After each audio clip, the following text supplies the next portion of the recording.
It's Rivalry Week in Macomb, Michigan tonight, as one of the nation's most celebrated and intense rivalries is about to unfold before a packed house on this warm Friday night. Born in 1995, the battle of these two neighbors continues to build on its greatness. A combined 4 state titles for these two MAC Red megapowers has made their Macomb County fans proud. Most recently, it was Chippewa winning the 2018 Division I state title, while Dakota raised the hardware back-to-back in 06 and 07. Tonight, it's #1 Chippewa Valley on the road to face a desperate and talented Dakota team looking to get to 500. We've got plenty of power, speed to burn, and skill to thrill. And it's all coming up next on the Preps coverage of Rivalry Week and the Friday Night Clash, presented by Woodward Sports.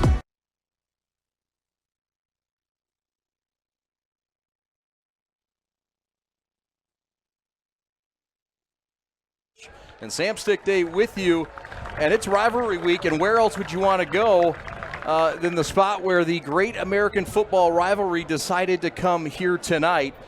We're expecting 6,000 to 7,000. Hello again, everybody. My name is Chad Bush. Glad to have you on the Friday Night Clash presented by Woodward Sports. Sam Stick Day, Matt Derry along with us, and Joey Namamu as well. What an exciting night for football, Stick.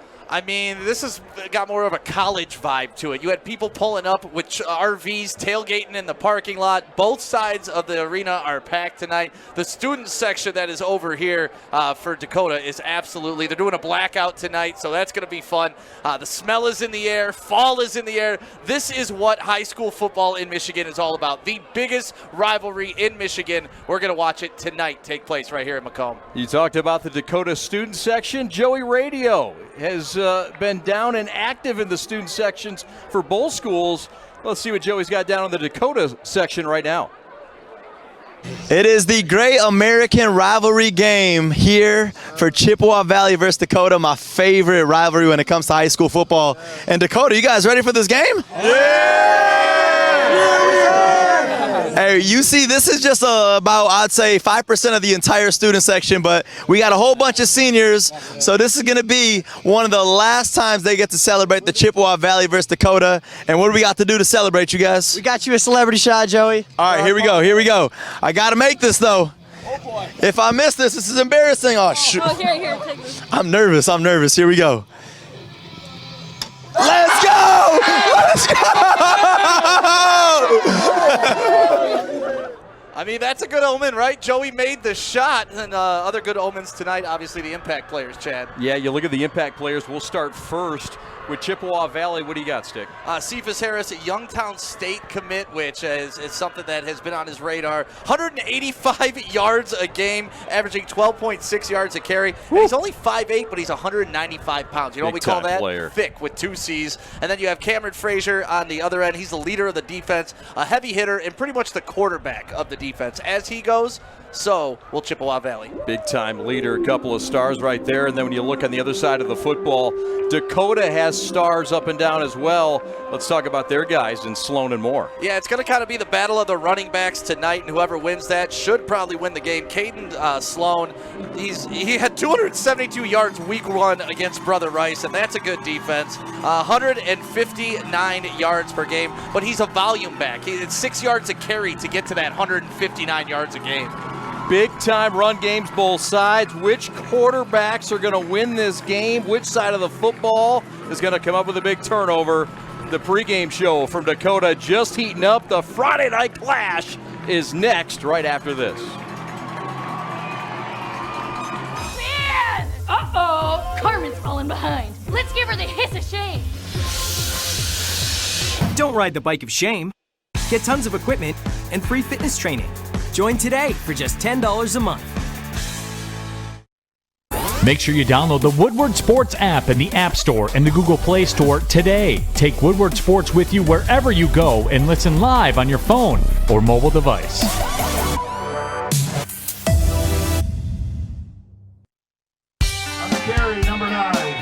My dad and my grandfather are officials. I've grown up around officials and seeing how much they enjoy being part of the games. As a student athlete, I've always appreciated the people out there who are willing to give back to the kids.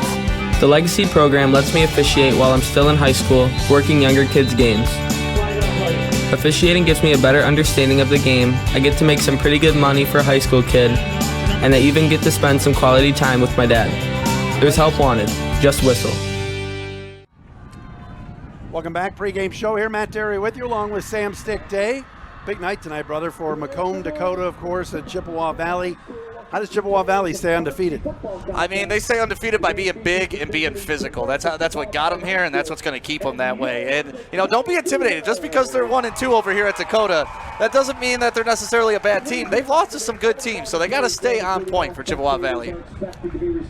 Let's throw away a break here. Actually, let's hear from Scott Merchant, the head coach of Chippewa Valley. I caught up with him before the game. Welcome back on our pregame show, everybody, here on The Prep. Matt Derry with you, joined by Scott Merchant, the head coach at Chippewa Valley. Tonight, the Big Reds on the road at Macomb, Dakota. Merch, you guys off to a 3-0 start, playing excellent football, but always a tough task going on the road to Dakota tonight. Yeah, they've got a great program. They've been good for a long time, and they're the biggest school in the state. They always have a lot of talented kids. They're well coached. Should be a great environment when you put two big schools together like this and you're 2.5 miles apart. Should be, I would expect a good 5,000 to 7,000 people there tonight.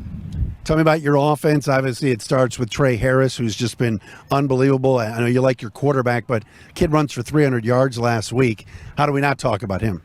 He's pretty special. He can do a lot of things. He's more than just a guy who can tote the rock.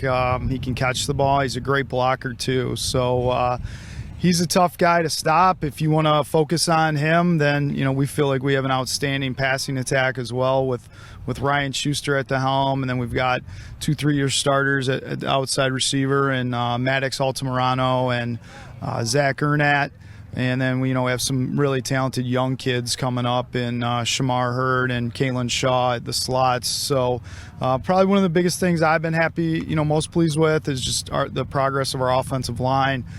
We've got some guys back this year, and they've really improved a lot. And I would say the same thing defensively. Our defensive line has been a real strong point so far this year. Will you ever have a quarterback not named Schuster at this school? It's pretty unbelievable. I'll take as many as they can give me. Unfortunately, I don't know of any more. I think Andrew's the last. So, he's our JV quarterback and had a great game last night in their victory over Dakota. But, we've been blessed to have all three. And I like to joke with the Schusters that, I don't know what the program is in the Schuster household or what you're feeding them. But whatever it is, you guys should market that thing. You can make a lot of money trying to, clone some quarterbacks.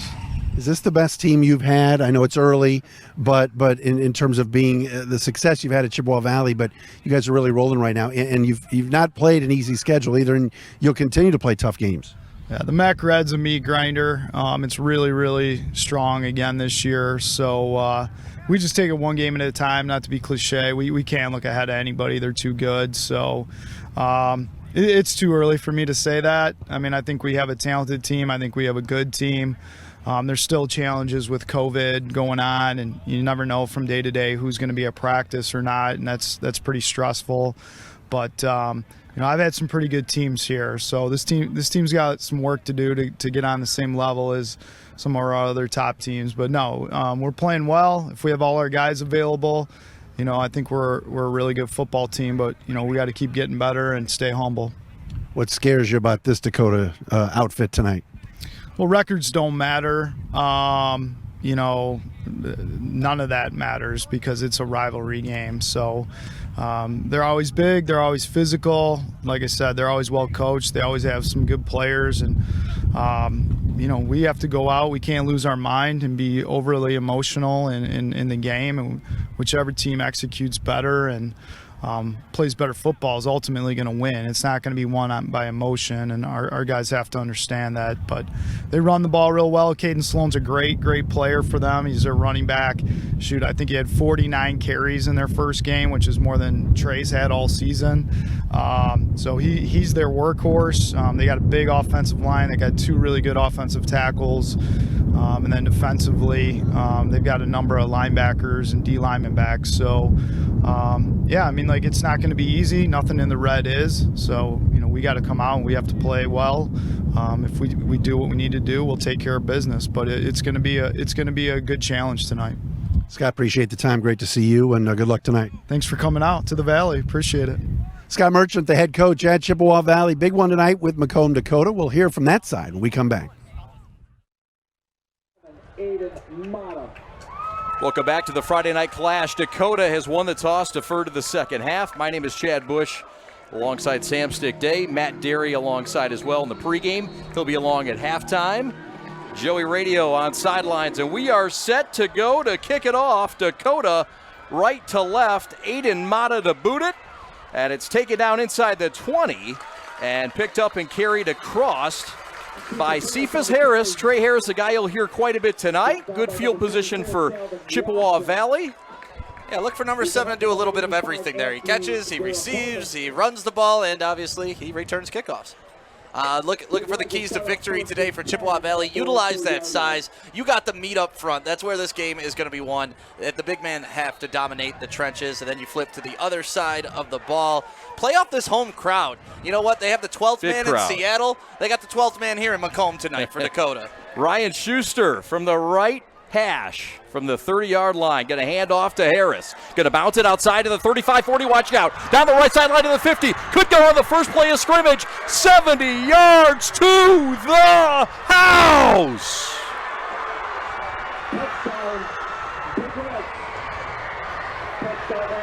His 11th touchdown of the year on play 1 from the 30, and the hush from the home sideline, it is telling tonight. Yeah, that was one of my keys to the game. Play off the home crowd. Well, it's going to be tough for the home crowd to stay excited after a run like that. And what you hate about this play, if you're Dakota, you had him in the backfield. And that stiff arm, the nice left-handed stiff arm to get him into the open field. And now you're starting to see how this guy is averaging 185 yards a game. He's got 70 on one carry, Chad. Committed to Youngstown State. Will he stay a Penguin? Here comes the extra point. The snap, the hold, the kick is up, and it is 7-0 Chippewa Valley Big Red. And how about it out of the kick, number 47, Tariq Ahmed Basic, the holder Maddox Altamirano, and the long snapper Devontae Love. 7-0 on the big-time 70-yard touchdown run. Stick, what do you see here? I see him avoid a tackle for loss. The number 40 had him behind the line of scrimmage, could have taken him down. That stiff arm propelled him to the outside, and then just nothing but pure speed and athleticism. And as we discussed in the pregame, he's thick. Like, that is 185 pounds on a 5'8" guy. That is tough to tackle.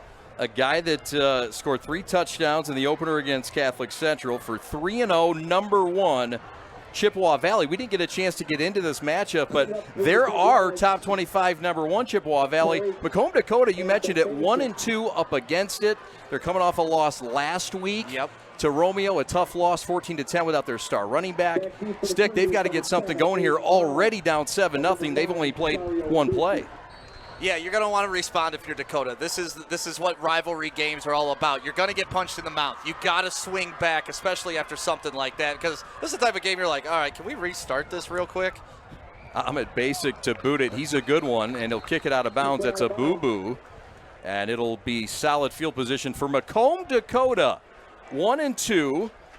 It's a team that got a first week loss to a familiar foe for us and Brother Rice. In the Catholic League, of course, they're certainly up there. A big, impressive Week 1 win, 35-21.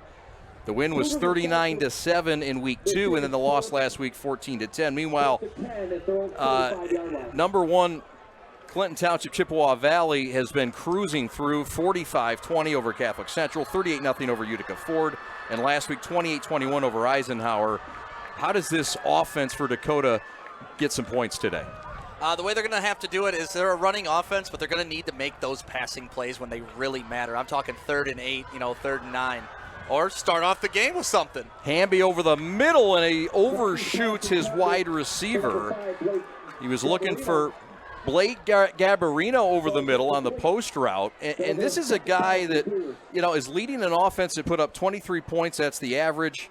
But 39 points in Week 2. They've shown the potential, but it's a junior first-year signal caller in Hamby, and that's the guy that needs a little bit of help in the pass game. Yeah, and I was watching him warm up in the pre-games, and he has nice snap on the ball. When he gets his feet set and his face in his target, he can really put it on you. So I'm interested to see just how strong his arm is tonight.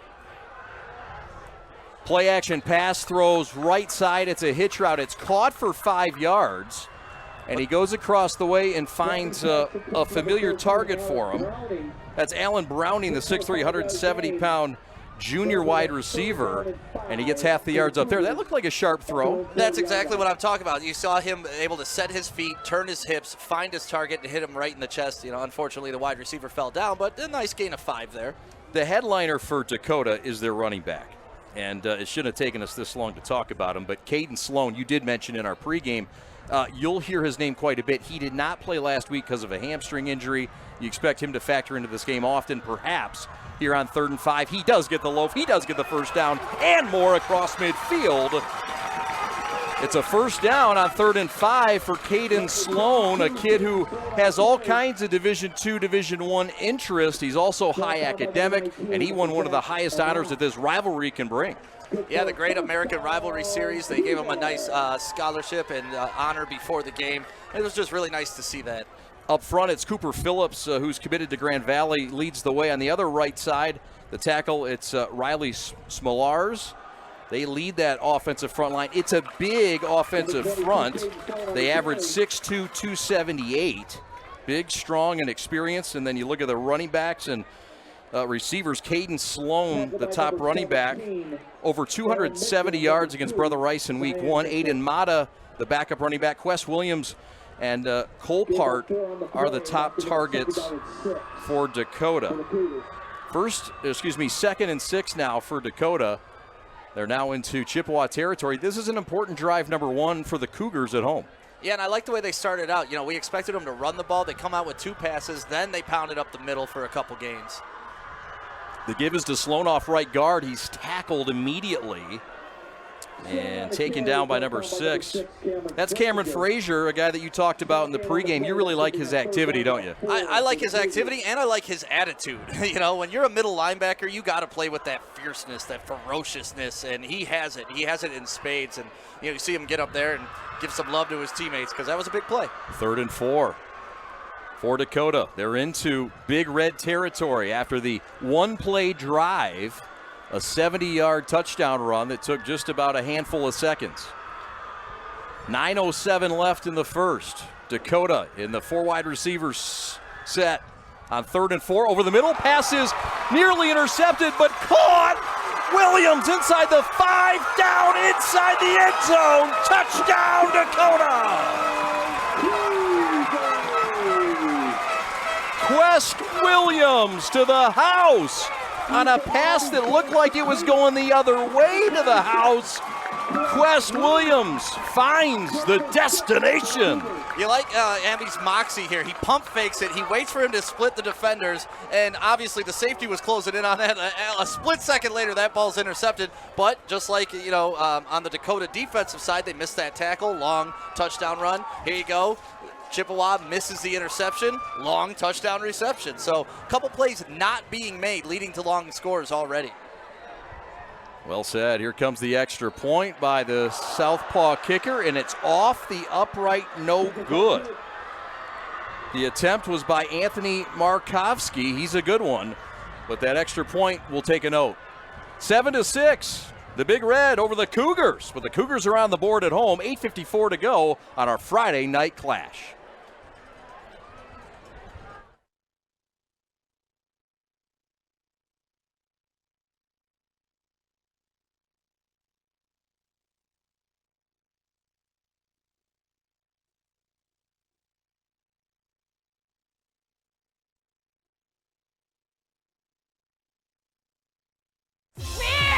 Uh-oh! Carmen's falling behind. Let's give her the hiss of shame.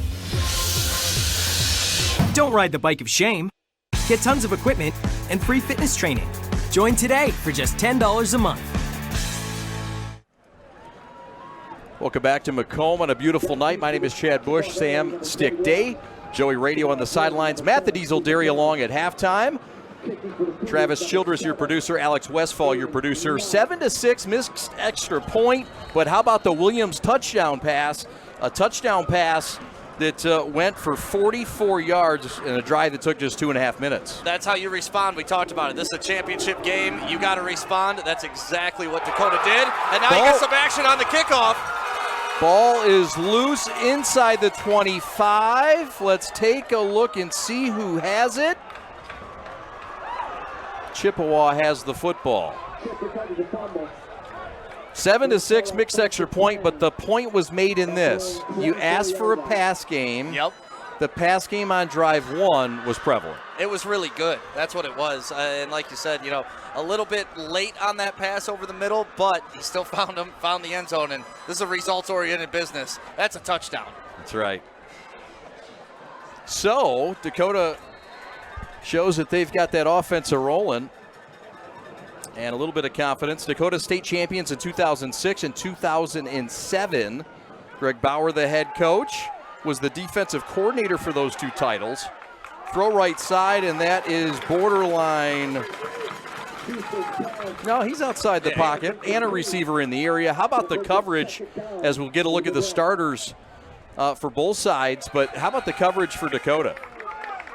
Yeah, it was good coverage there, but let's go over the starters here. For Chippewa Valley, you have Allen at left tackle, Matt Drazic, and then Griffin Block. Ken 6'8" Block in the middle. There's no better place for a lineman to be called Block. That's where you want him. Put him on the line. And it's looking like they are calling pass interference, or not pass interference, intentional. Luke Wheeler, Patiglio up front. Jaden Giles, one of the leaders and captains and also an award winner, along with Gavin Moore, one of the captains. Calvin Watson, good in the middle. And you look at the secondary with Vitale at one corner, Nixon on the other, and Lucci, Mata, and Dale, the back-end secondary. 8:41 to go, 7-6, Big Red on top, and they're deep in their own territory on possession 2. Schuster's going to keep it, and he's going to get stood up and stuffed by Aiden Mata, the safety senior.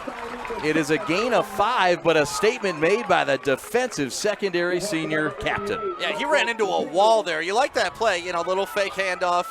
The quarterback keeps it around the outside. But, man, he gets stuffed like that and stood up. That could have been a decent gain, so great tackle in the open field. Ryan Schuster, the quarterback, 4-point GPA, scholarship award winner, ranks 20th out of 585 in his class. Both these schools are huge. Dakota, the largest school in the state, over 2,800 students, and Chippewa Valley, 2,300 students, 10th largest in the state. Big 3rd and long for the road #1 team, Chippewa Valley. And in trouble is Schuster. Pressure, and down he goes from behind. Sacked in the backfield by a familiar defensive name in Gavin Moore. You got to hand it to the way Dakota has responded after that early touchdown. I mean, these last 2 plays, the quarterback hasn't even been able to get the ball off. This was kind of a quarterback draw design, and he ran into the back of his own man, but that goes down as a sack. Owen Mitchell, actually, the first guy in there, and the guy cleaning him off is their leading tackler, Gavin Moore. And now punting time for Dakota, and this is a low spiral kick that's going to be taken by Sloan at the 36-yard line of Chippewa. So 7:03 to go in the first quarter, and Dakota with great field position. This is the 35th meeting all time between these two schools. Chippewa and Dakota started in 1998. Dakota didn't open until 1995. They waited a few years until the series would start, as you could imagine. Dakota had to grow. It was born from Chippewa and divided. The schools are only 2.5 miles apart. And it's been Dakota's won the last 2, but Chippewa won the first 6 out of 7 in this series. We'll talk more about that later. There's a little hitch and go. They're looking left side. They're looking deep. And it's over the head of Colpart, Owen Colpart, their top receiver. It's a very young wide receiver crew, and it's 2nd down and 10 from the 35. I bet you Hamby wishes he had that throw back because he had him wide open on this double move. Nice little pump fake, get him on the fake hook, and then you have him streak it down the sideline. Oh, just overthrows him. He keeps that ball in the field of play. That's a potential touchdown. Yeah. Dakota was 6-2 last year, 1-2 this year. Chip Valley had 3 wins last year, and they have 3 wins and no losses this year. Handoff up the middle, and Sloan is drugged down at about the 32-yard line. And that's the big boy up front, whose name we'll call quite a bit tonight. And his name is Anthony Wright. He's a sophomore, and he's one of their sensational quad sophomores. And I always have a soft spot for 99. That was my number, and, whenever you see a big man out there working with 99, I appreciate it. Shout out to Aaron Donald, too. You didn't puff out of the jersey quite like that. No, I was a little different looking 99. You were a different build defensive end. Yes. It's a defense for Chip Valley with it's sort of a 3-4 look. They'll play more 5 in the secondary with 4 wide receivers they'll face. There's a throw on a curl route. It's caught for a first down. On 3rd and 7, they get 9. And a nice little pitch and catch that time back to his favorite target. Is that number 22? It is. That's his running back, Caden Sloan, for a first down. Well, we knew the running backs were going to be the focus of the game today. We just didn't know that, they'd be out there catching passes instead of running the ball up the middle. But what a great catch by Sloan. And Hamby, he had options on that play, too. If he wanted to take the check down, they probably could have gotten a first down there as well. He put a little mustard on that, didn't he? I'm telling you, when I was watching him in warm-up, he has some snap on that football. He's thrown for just about 80 yards a game so far. Pass game has not been their strength. It's been the run game. How about Sloan starting and stopping before he spilled after a healthy gain of 5 on first down? Big Red by 1 point as we are about halfway through the first quarter. I love what Dakota's doing on offense right now. I don't know what they're going to do next. So I'm assuming Chippewa Valley doesn't know what they're going to do next either, because we anticipated a lot of running. That's where their bread and butter is. Yeah. But the passing game has been excellent so Sure far in has. this first quarter. You like the changeup thrown by Greg Bauer. Head coach in his 6th year as a head coach. But he's been at Dakota for over a decade. There's a handoff up the middle.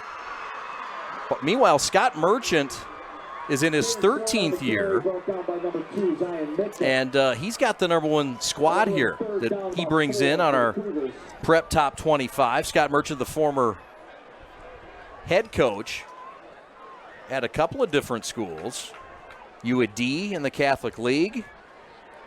He was the defensive coordinator at Chippewa Valley as well, and he played under Al Fracassa at Brother Rice. That's some good heritage right there in your system. No, it sure is. Joey would love that. Oh, yeah, Joey's loving life right now. He's down in the student section. 3rd and 4, back to pass. Pass is caught, out of bounds, first down. Another catch by number 1, and that is Owen Colpart, the top target at 6'3", 200 pounds. Move the chains, first down. And he's using all of this 6'3" frame. Look at him. He's just kind of boxing out the defender. It's almost like a basketball move for him. You just get your hips into him and turn around, and the ball has been there when it's needed to be. Working right in front of Ricky Mosley. It's a solid Chippewa defense, but it is a defense that has given up some things point-wise. They did give up to Catholic Central 20 points as a handoff up the middle. They gave up 21 last week to Eisenhower, but they did pitch a shutout against Ford, 38-0 in week 2. So teams have shown they can pass on Chippewa Valley. The run's been hard to come by. Dakota's been reading the scouting report. Yeah, well, Dakota's been doing a little bit of everything, too. And that, like we said, that makes it kind of tough to defend. You don't know whether you're blitzing right now. You don't know whether to play it back. So I like what Dakota's doing on offense, especially responding after that first play. A lot of balance. Hamby looking left side, in trouble. Pocket breaks down, and down he goes. And he's taken down by a couple of fellows, but it's the big boy in the middle that you'll hear quite a bit. Jalen Kendrick Denson, the nose guard. Jalen Kendrick Denson. Yeah, and here he didn't have to go forward. He really could have just stayed in the pocket, absorbed the line of scrimmage, but he ran at it and got sacked. Hurry up offense for Dakota. Hurry up and wait, rather. It's 3rd and 10. They do have an outstanding. Both schools have great kickers. The sign says. Oh, there's a we got Chippewa, a Chippewa down yeah. there. Okay. I like when they use the funny signs for the play calling. Yeah. Hamby looking right side, looking in zone, fade route, caught, touchdown, Colpart! There's a flag down in the end zone, but for now, it's a 3rd and 10 touchdown. I think you're going to get offensive pass Colpart. interference. Think so? Yeah. He extended the arms a little while he was behind him. We wait for the official call, and it looks like indeed it is coming back. And that's tough. That's really tough right there as you see the student section react. Look at this sea of students in that student section, first of all. 6,000 to 7,000 in the house tonight. Good coverage here, I didn't think he necessarily had to push off either. He has the size on him, but whenever you extend those arms and they see you lock your elbows, that's when you're going to get the call. Ricky Mosley in solid coverage for the Big Red. All right, 3rd and 26. Screen right side, Sloan. Right sideline, 15-10, and tackled at the 8. And it'll be the field goal unit coming on to try to give the Cougars the lead against the #1 team in our top 25, the Big Red. I like that play call. I really like that play call Yeah. because it's almost risk-free. You know you're going to give your kicker a better chance to make the field goal, and if you break it and score a touchdown, you look like a genius. So it's a win-win-win call. I like that. I do too. So this will be Colin Sherrill to snap it, Owen Mitchell, number 10, to hold it, and Anthony Markovsky to attempt the field goal from the right hash. He is a left-footed kicker as well. And it is up, and it is no good. Wide left. An extra point was missed, and now a field goal. And in a rivalry game, that's 4 points off the board for Dakota. That's got to make you sick to your stomach. I don't know if he got a finger on that ball to push it that way. Perhaps. There was a lot of pressure. Yeah, it was very close to being a block. Yeah, there was pressure. Let's see if he tipped the ball at all. I think he did. Certainly distracted it, if nothing else, right? And that counts for something. The distraction was coming, by the way, from Brandon Leslie Arnold, senior defensive back. So Chippewa takes over. How about that? So no points on that drive. They don't take advantage of possession at the 35-yard line. They do run some time off and keep that Big Red offense off the field. Harris the give up the middle, and it's a short gain of maybe 2 or 3. He's going against a Dakota defensive front that is quite impressive. And they've got some size up there. And they're led by Luke Wheeler and Petiglio. 2nd and long. Got Anthony Coleman on the line, too, along with Jaden Giles, who also won the award before the game. Yeah, we'll talk more about that award coming up. Handoff in the backfield and a TFL coming up. The first hit coming from Aiden Mata, who's had a presence in this game, and Dale Aiden as well. Aiden Dale, rather. That was good pressure in the backfield. Early in the game, they missed that backfield tackle, and it cost them a touchdown. That's right. And even when they had him wrapped up, it is tough to take Cephas to the ground.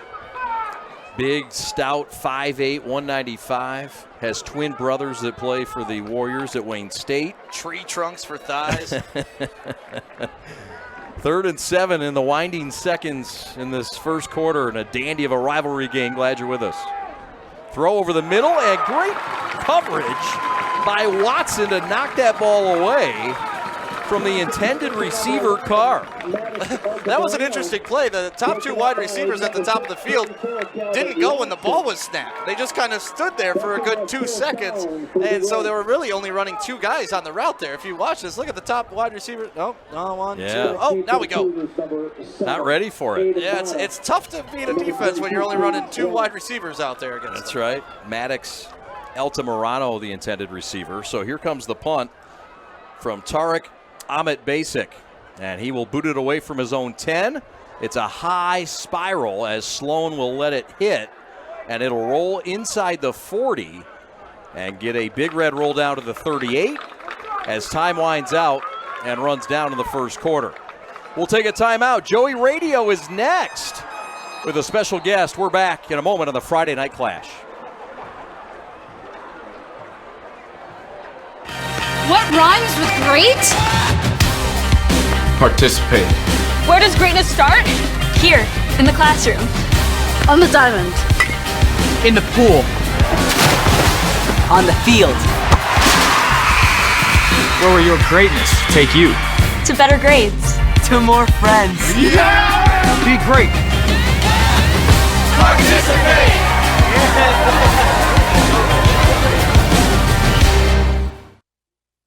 Hey, it is Joey with Woodward Sports here for the Friday Night Clash, and I got to be hanging out with the cheer squad, Dakota cheer squad. What's your name? I'm Jacqueline. And Jacqueline is a senior. What does this mean to you? Last rivalry against Chippewa Valley. I don't know. It's a big deal. I'm super excited. I mean, I hope we come out with a win, but either way, it's always super, super fun. So I'm really excited. And how about you? What's your name? I'm Cassidy. And are you ready? Definitely. So we got a little chant ready, don't we? Yes, we do. Okay, here we go. Let's do this chant. I'm ready. All right, ready? Here we go. Woodward Sports. Let's go. Woo! Here it is, my favorite rivalry week. All right, thanks, Joey Radio. Appreciate it very much. 11:30 to go, just underway. As Dakota has it, and a run on the left side by Sloan, and near the first down marker. This is a guy, Sloan, that has had some game stick this year that have put people on notice. In Dakota's 35-21 loss to Brother Rice, he put up over 270 yards on the Brother Rice defense. Yeah, and you know what's interesting, when Joey was in Dakota yesterday, kind of doing the lunch hype and all that, he was able to talk to him, and he said, what are you going to do to top that? And he goes, well, 300 yards. And, 300 yards is how you top 272. That's right. Got some help that time from Cooper Phillip, big, strong, experienced left tackle. Headed to Grand Valley. How about the right tackle, Riley Smallers is headed to Northern Michigan. Not bad to have a couple of GLIAC bookend tackles. His brother Noah was a senior when Riley was a freshman, as we get a timeout on the field. And we'll take it with him. 11:23 to go in the second quarter. 7-6. The Big Red, number 1 in the top 25 over the Cougars here from Dakota. There's just one place where students are students first, and athletics are played with purpose and perspective. That place is your local high school. High school sports offer more than the joy of competition. Studies show that student athletes are also likely to enjoy greater levels of achievement in other areas of their lives, including academics. High school sports, a winning part of a complete education.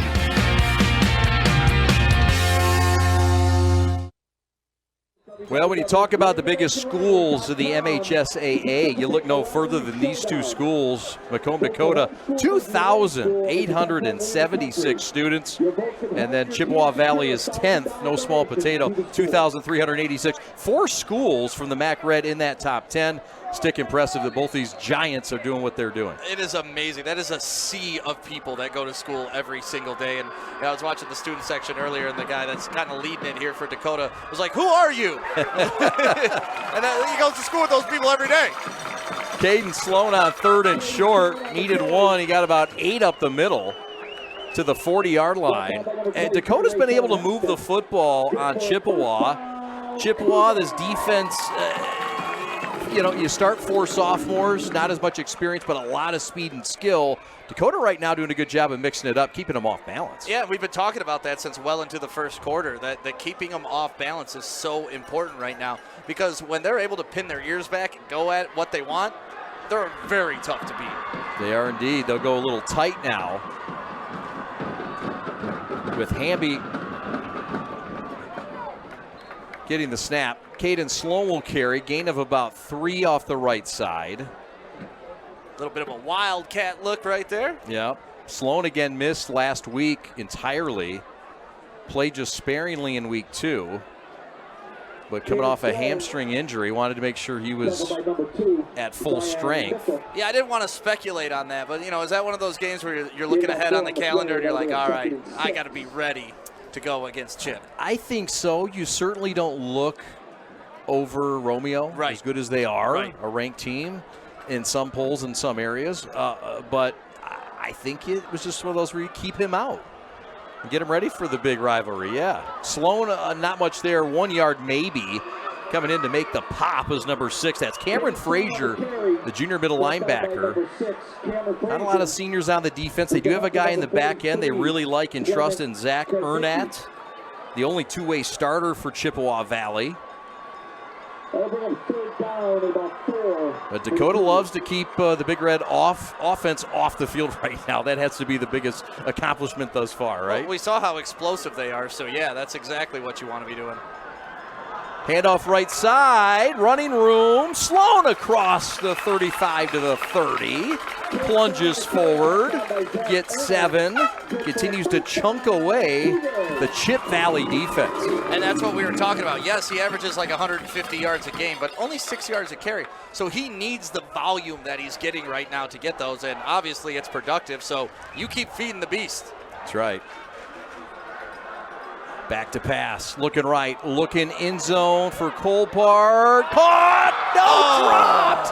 Had it and dropped it, working against the corner, Mosley, and that's incomplete. What an amazing effort to get that ball. He probably caught that like 3 or 4 times, and when you're doing that on the field, I'm sure in his head it was almost slow motion. Every time he hit it, no, and then all of a sudden it hits the ground. Oh, that would have been a great catch. But they've had that all game. They've been picking on Mosley. Yeah, they took 1 touchdown away already for an offensive pass interference, but I like Dakota going back to the well on that play. Yep, it's Owen Colpart.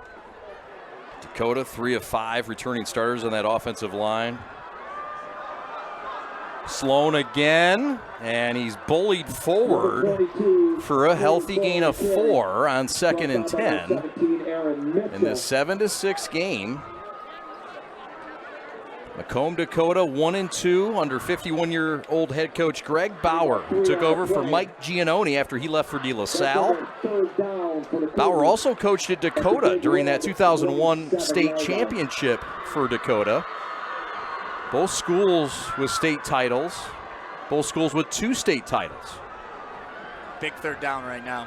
All in the 2000s. Throw over the middle, wide open, and Hamby throws behind his receiver, who was sitting down at the 15-yard line. It's 4th down, and it's field goal time for Dakota. Yeah, I think that Hamby was expecting him to settle down right in that zone and just kind of stop. That's why the ball was behind him. But the wide receiver was thinking, I continue up the seam. Either way, incompletion, 4th down. Looks like they're going for it, Chad. It would be a 44-yard field goal. That'd be impressive. And missed extra point, missed field goal. Yeah, hard to argue with this call from the right hash. Colpart on this? I think so. 4th and 8. Has time, floats it up. Pass is incomplete. Play made by the middle linebacker again. Cameron Frazier. The floater was knocked down, and it's turnover on downs. Stand up, Big Red defense. Yeah, that's why we highlighted him early in the game. Just solid, always there, always around the ball. And even if they complete that pass, it's not enough for a 1st down. So it's okay if they dropped it, but at the same time, you got to make those plays. Well, you're Dakota. You've been not quite inside the red zone, but down to the 27-yard line. 3 times now. You got 6 points, a missed field goal, and now a turnover on downs. Yeah, you're feeling good and bad at the same time. It's a very strange situation going on for Dakota. That's right. Schuster hands to Trey Harris. Gain of 4 off that right side, that Chippewa offensive line. Led by Zach Allison, the left tackle. Matt Dressage, the left guard. Griffin Block, 6'8", 275 center. It's the 2nd time I think we've seen a center over 6'6" on the Friday night clash. That is a group of meat right there, man. How much you think? How many pizzas would you have to buy those guys to satisfy them? Not enough. I tell you what, our friends at Green Lantern, who we'll get to in a moment, would be shrinking their profit. There's a handoff right side. Harris, he's in trouble. Going to lose a yard or 2. Thanks to that Dakota defense led by Wheeler. And now some extra play shenanigans, has a flag in the air. Now, if they're calling a late hit, I didn't hear a whistle at all. So it looked like the refs were letting them play, and then all of a sudden at the end, they decided that was enough. We get our first quarter stats brought to you by the Pat Stat and Janssen. And how about this? Dakota, 17 plays, 107 yards. Chippewa, 83 yards on just 8 plays. Well, 70 of them came on 1 play. So That's subtract right. that. 7 plays for what? 13 yards. That's big defense after they let up that big play. That's right. And here's a replay. I mean, the running back, Cephas, was staying on his feet. He was churning for more yards. I don't know when they blew the whistle to blow it dead, but apparently a little personal foul there at the end. Yeah. Well, Chippewa's moving on up. They're up to the 44, 1st and 10. 4 wide receivers. Harris to the left, to the quarterback. Schuster in the shotgun. Play action pass. Harris has it left flat, caught at the 50, inside and out to the 40. Makes a man fall down. Still on his feet to the 15, 10, out of bounds. Inside the 5. There's a flag on the field. There is a flag down. The flag can be down all at once. Look at that kid run. That tells you all you need to know. But a big, big flag, isn't it? Yeah. This one's coming back. Eligible wide receiver downfield. Yeah, but the way he turned around, number 7, we got to make sure that kid's ankles are okay. My goodness, what a juke. Look at this. Just see one him guy in missed space. right here, inside, outside. Whoop. Yeah, and that's a good player that he made miss. Yeah, Aiden Mata. Yeah. Yeah, that's he's made a lot of good players miss. That's one of those plays you want on your highlight reel. You send it off, and then they're like, wait, wasn't there a penalty on that play? And you're like, no, just watch the play. I was doing good things. Chippewa Valley put up 45 points against the Catholic League Central Division. Preseason number 1, Detroit Catholic Central. Harris, backfield, tackled for a loss by the wheelman. Wheeler. Luke Wheeler. I'm still amazed by how hard Cephas Harris is to take to the ground. Even when they have their hands on him, this should be a nice, easy tackle. Look how hard he has to fight to get him down to the ground. Luke Wheeler, 6'1", 220, senior D lineman. Sets up a 2nd and 20. 6:05 left. So glad you're with us in front of a crowd that's erupting. A record crowd nearing 7,000 people right now. It is a sea of people here in Macomb. From the left hash, 2nd and 21, and a pre-snap penalty coming up on the Big Red.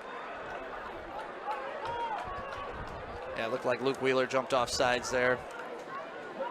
I mean, after you make that big play, you're all jacked up, you're ready to go hit again, and sometimes they get you on the hard count. There's nothing wrong with that. I'll take aggressive penalties all day if I'm a coach. That's right. Bonehead penalties, then we got an issue.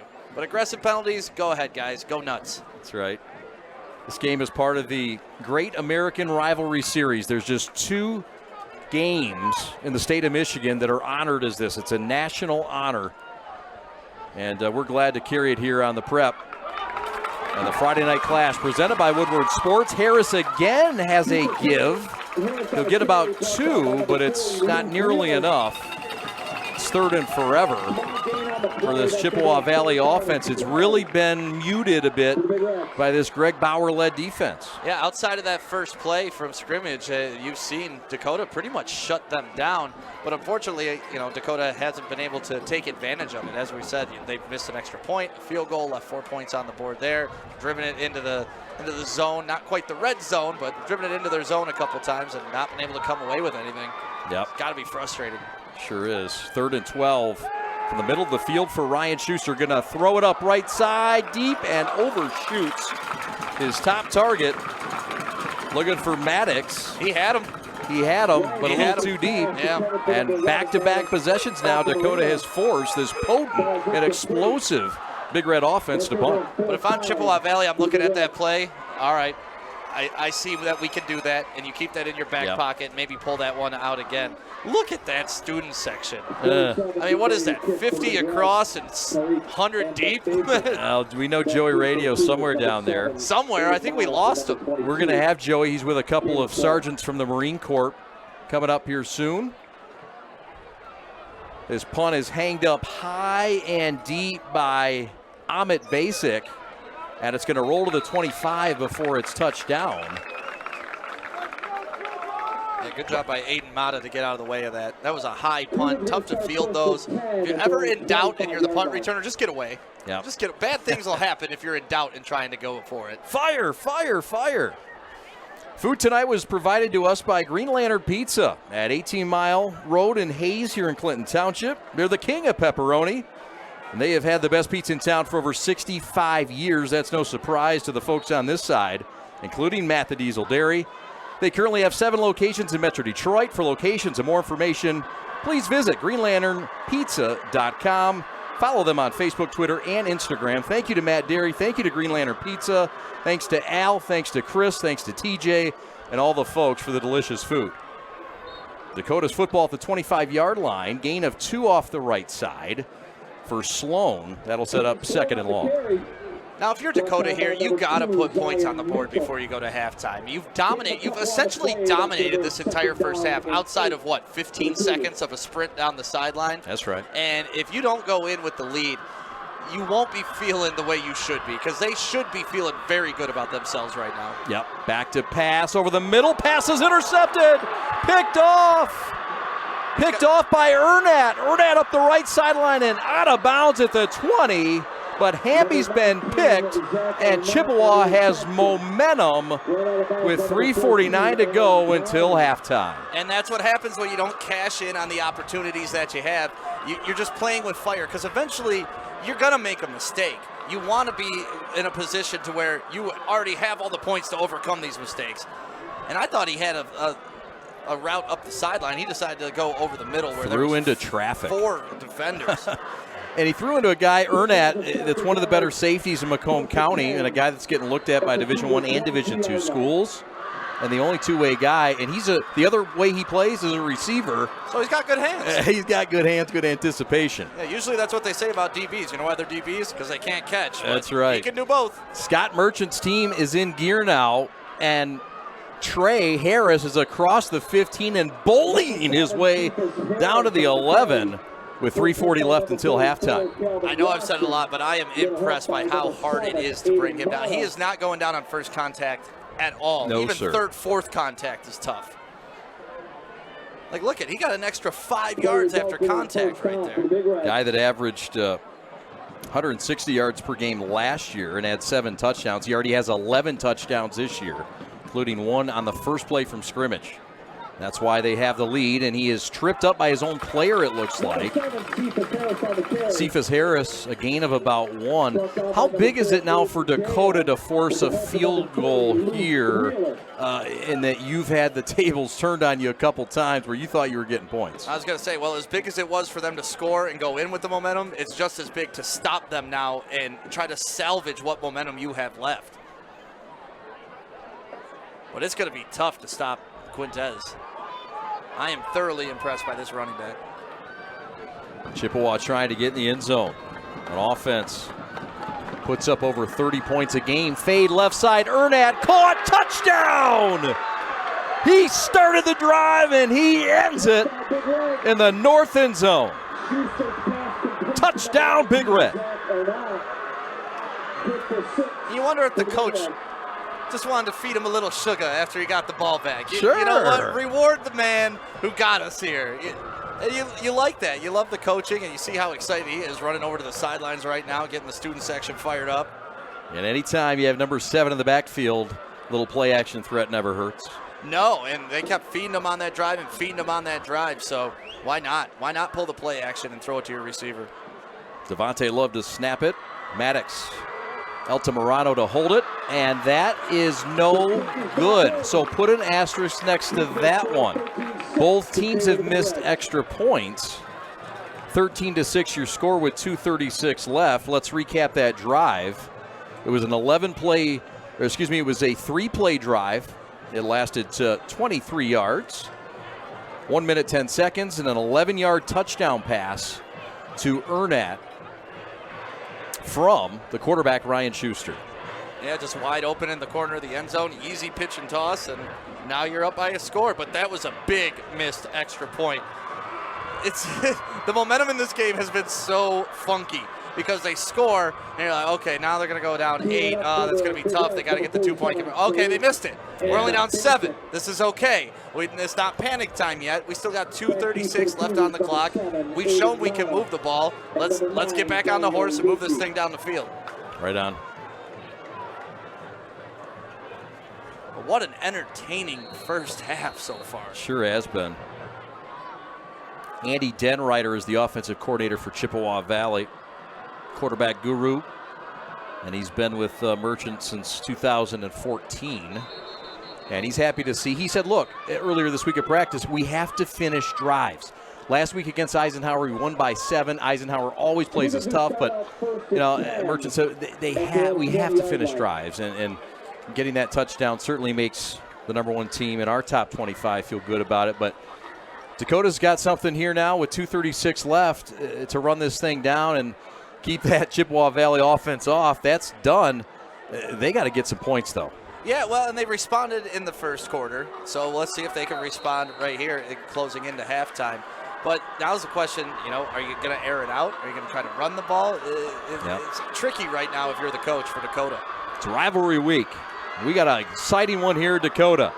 There's a hot pass left side, caught, ball loose, fumbled, or no. It was after he was down. I don't know if it was fumbled out of bounds, and that's why they retained possession. They're going to give Browning credit for the reception as we look and see Hamby's throw left side. A little wide receiver screen. Yep, that was Blake Garbarino, by the way. That was not Alan Browning, unless they change numbers on us. 2nd down and 3. Sloan, left side, and he trips over the turf at the 35-yard line. He needed 2. He got about 8. Could have had a lot more. Yeah, that was ready to be a long, long touchdown run, and his feet just got a little too happy for him. He saw the hole, tried to go, press the accelerator, and whomp. Angelo Plouffe is the offensive coordinator for Macomb, Dakota. An offense that we typically see 3 wide receivers at least. There's a nice catch by Garabino. Makes another man miss. Still on his feet across the 45, up to the 49. Who is this kid? Blake Garbarino, 5'6", $148, soaking wet. And he's got Dakota thinking points all of a sudden. Just a rough throw from the quarterback. You catch it running away over your shoulder, bobbling it. Then you make 4 guys miss. Just on one play. That's okay. Man, oh man. Garbarino getting some burn. I like that play call because we were talking before the series. Are they going to air it out or not? What they've been doing is a wide receiver screens, a lot of passes behind the line of scrimmage. So it's a mix. Yeah, Sloan right side puts his foot into the ground and sticks it at the 40. He's inside Chippewa territory. And this is what Chippewa's been doing pretty much the entire first half. Dakota's been doing the entire first half. Up and down the field. Hurry up offense. And a great open field tackle and a name we've called all too often tonight. How about it, number 3, Mosley. Yeah, that was a great open field tackle, especially against their best player. One-on-one in space, taking out his ankles. That was great. 2 timeouts left. We're at 50 seconds remaining. Dakota's got to hustle a bit. Throw right side caught, but it was low, and he couldn't get out of bounds. Colpart made the catch, but it forces Bauer to use a timeout.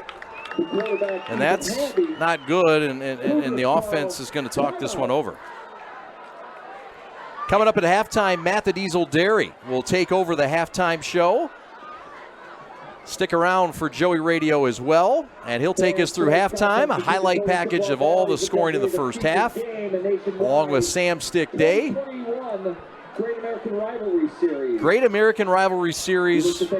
Stick, what a great night and event to be a part of. And how about the scholar athletes on each side? Yeah, Ryan Schuster, 4.042. I can barely count that high, but that says GPA. Ranked 20th in his graduating class of 585 students. And then Jaden Giles, voted team captain this year and currently holds a 3.96 and takes AP classes. And I also heard that he's an umpire in his spare time, too.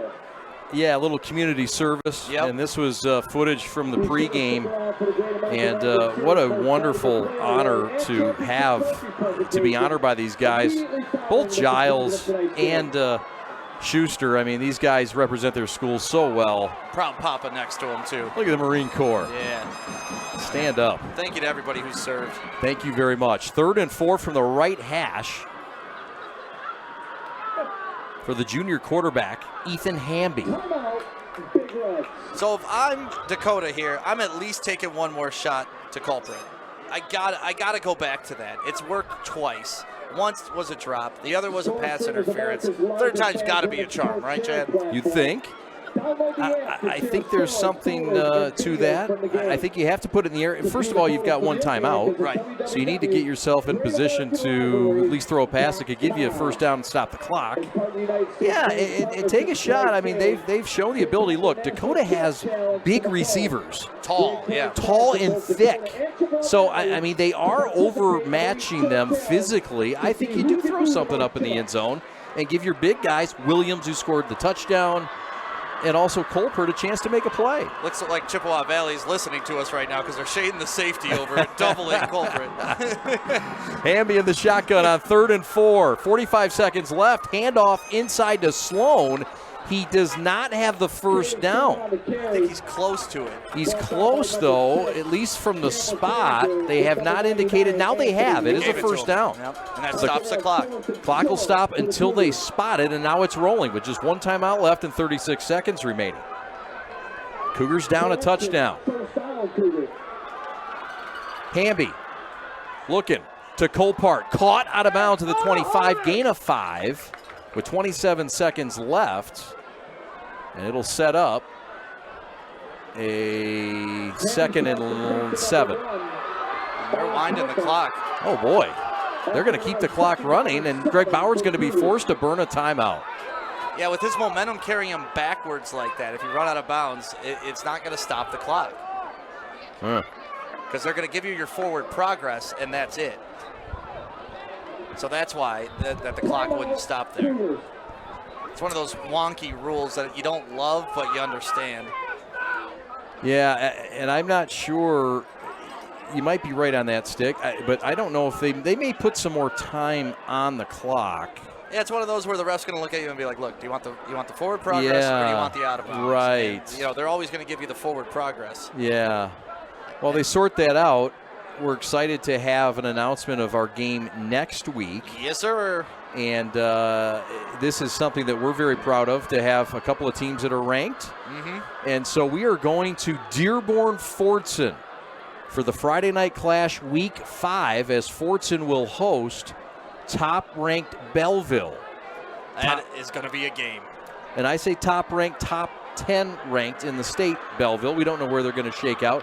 They're in our top 5. It's a whale of a game, and we're excited for it. And we want to thank Brian Masalam and you, Stick, for helping us land that game. We get a timeout before the play. They did not put more time on the clock. Legal procedure. And a procedure penalty. Now, you talk about field goal range, and I know Dakota's had extra point trouble, field goal trouble, but they feel they have a good kicker.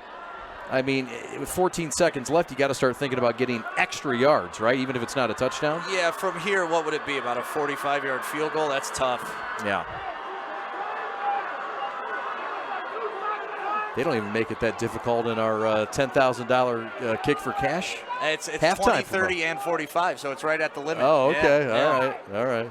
You got any ringers down there tonight? I don't know. Joey's picking out the winner. All they had to do was follow Woodward Sports on social media, at Woodward Sports, and you're qualified. So. Stick around at halftime. Matt Derry will take it through with Stick, and we'll have stats, highlights from the first half, and maybe some scores from around the league, and some top 10 plays from last week, too. Top 10 plays from last week, that's right.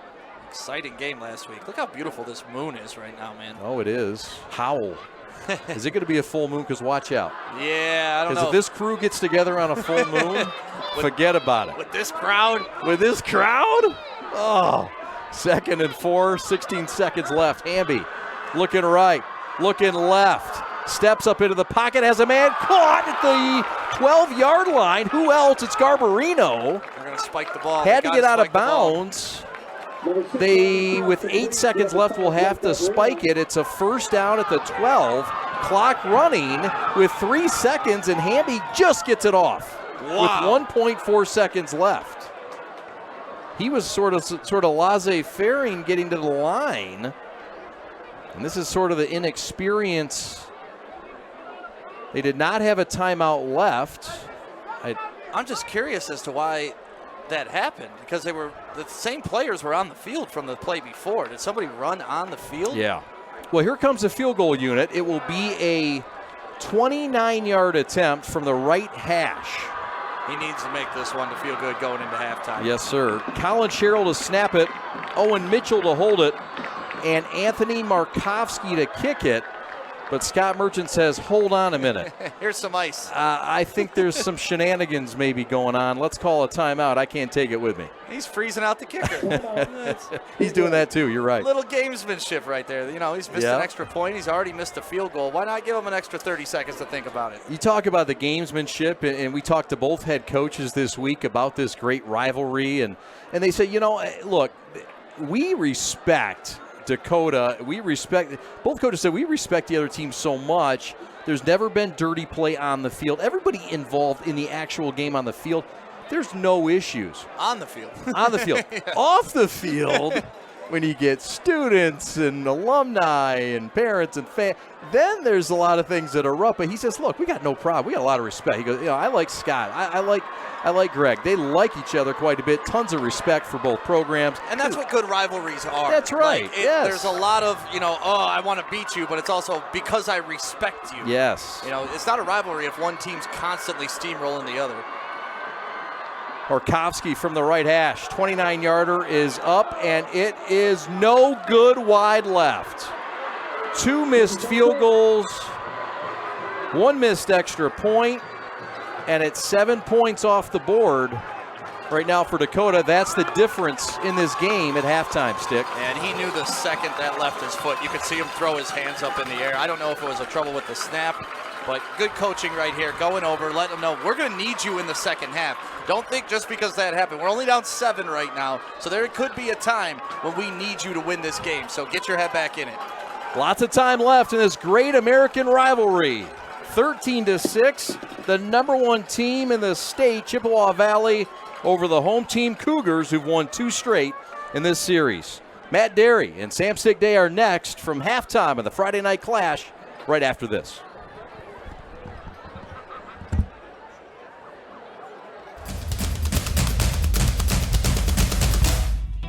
As the voice of Michigan student athletes, the Student Advisory Council's role is to convey the message of how high school sports are supposed to be played. We are responsible for helping the MHSAA maintain a positive and healthy atmosphere so the interscholastic athletes may thrive. We believe athletes should be competitive, sportsmanlike, and excel academically. We believe students in the stands should have fun, but not take the focus away from the game. We believe coaches should act as teachers, helping student athletes develop while still keeping high school sports in perspective. We believe that parents should always be positive role models and be supportive of their child's decisions. We believe officials commit their own time to high school sports, and respect should always be shown and given to them. The most important goal for student athletes is to enjoy high school sports while keeping a high level of respect between all those involved in the games. Enjoy the game!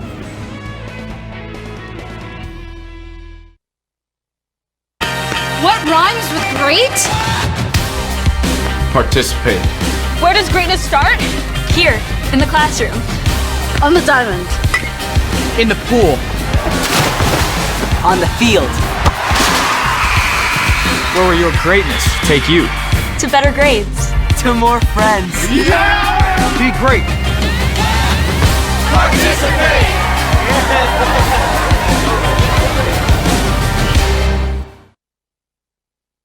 All right, this is Adam, take 2. Mark?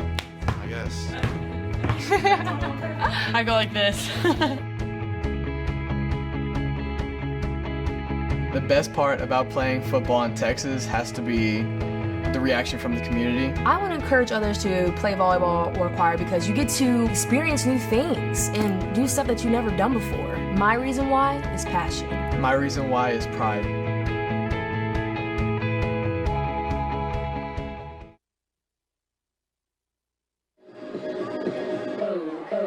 Halftime show here from Chippewa Valley. Matt Derry alongside Sam Stick Day at the half here on the Prep.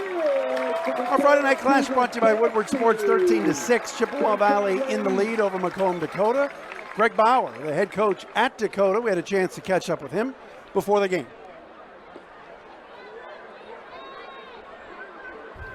Welcome back on our pregame show here on the Prep tonight.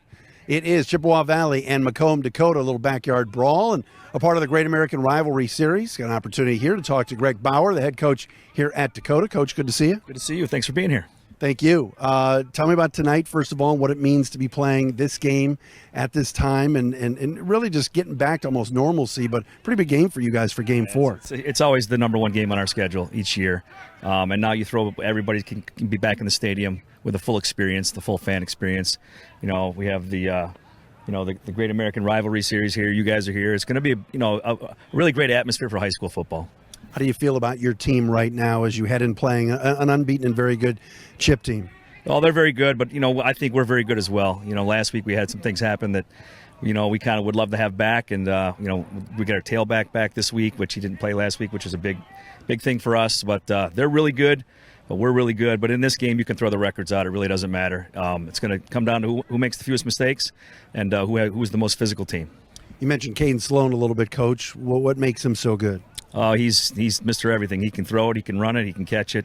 He's a 3-year starter for us, returning 1,000-yard rusher. So having him back is a huge plus because obviously they have a great back in Mr. Harris, and so should be a nice little matchup. You mentioned Trey Harris. Your defense is good, and you're only giving up about 18 a game. How do you stop someone like this who last week goes for 300? Yeah. Well, I don't think you completely stop a guy like that. We're hoping to limit him, and a good way to limit him is keep him on the sideline. I think our offense can control the ball a little bit and use the time of possession game to help in that regard. You have a sophomore quarterback, yet at times very solid and maybe more wise beyond his years than maybe people think. He's actually a junior. He's a really heady player. He's starting to come into his own. First game, he kind of had a couple hiccups, but since then he's played really solid, and we expect a really big game out of him tonight too. What do you tell your fans about tonight? You need them, don't you, in something like this? Maybe a little thing here, a special team, something the crowd getting into it might decide this thing. Yeah, well, you don't have to tell our people to get excited about this game. They know exactly what this game is. Our student section will be ready. Our fans will be ready. But it's really not about the atmosphere, the student section, or the fans. It's about us executing on the field. And if we do what we're supposed to do, I think we'll be right in this thing. All right, Greg, thanks so much. Thank you. Appreciate it. There's Greg Bauer, the head coach here at Dakota. We'll get to those starting lineups when we come back right here on The Prep. Man! Uh-oh! Carmen's falling behind. Let's give her the hiss of shame. Don't ride the bike of shame. Get tons of equipment and free fitness training. Join today for just $10 a month. Make sure you download the Woodward Sports app in the App Store and the Google Play Store today. Take Woodward Sports with you wherever you go and listen live on your phone or mobile device.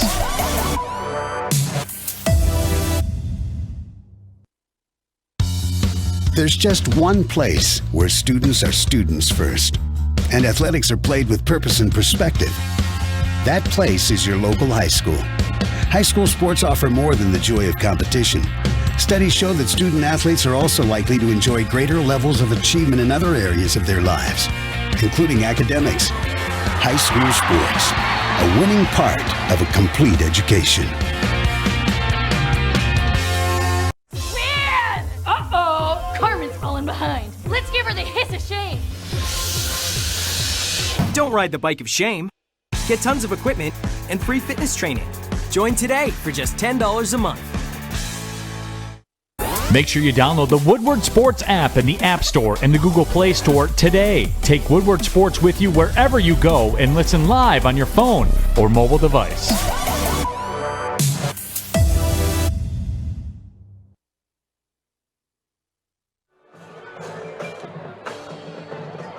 Matt and Stick with you. Halftime here from Macomb, Dakota. Big Reds leading Dakota tonight 13-6 at the half. Here on The Prep of the Friday Night Clash, of course, brought to you by Woodward Sports. Let's take a look at these first half highlights. First off, Stick, this has been such a physical, grinded out game that we expected, but this is kind of what we expected early on. Trey Harris gets loose. Yeah, I don't know if anybody expected the first play of the game to go 70 yards. Maybe Harris did, but yeah, what a great call. Good stiff arm in the backfield, breaking the tackle, busting it outside, starting out the score at 7-0 Chippewa. But I love the fact that Dakota bounces right back. You watch Hamby here finding Quest Williams. Yeah, almost a pick right there by number 19, who has a pick later on in the half. But Williams, once he got in the open field, you were not stopping him. He was going to score. So 7-6 with a missed PAT there. Dakota was still down 1. They start driving, and you love this effort from the wide receiver, Coulthard, but unfortunately a push off. Yeah, you extend those arms, push the DB in the back, and then all of a sudden the laundry's on the field, and it takes away your touchdown. But instead, Dakota did get the football back, but this was the big play, and you talked about number 19, Zach Ernat, doing work. Yeah, big interception here. Almost had one earlier, takes it up the right side, gets the ball to about the 20, and from there, Chippewa was able to punch it in. And it's Ernat again, this time a little stop and go, all alone in the back of the end zone, but a missed PAT there keeps it at a 13-6 game, Sam. Yeah, we were talking about it during the game. You like how he gets the interception, then you reward him and give him the touchdown too. So, what makes also it very difficult for Dakota, 2 missed field goals and an extra point. Back with more at the half with Chippewa Valley up by 7 on the Prep.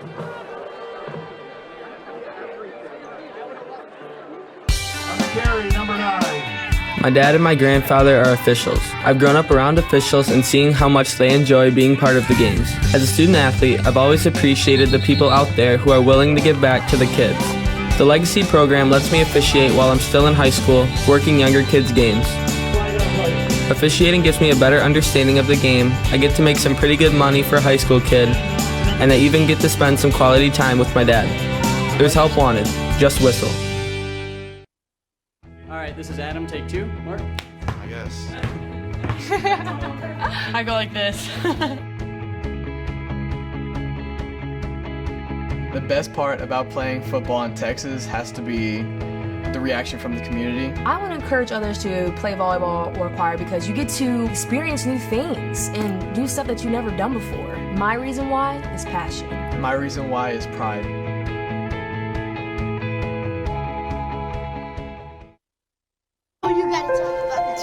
The innocence of youth.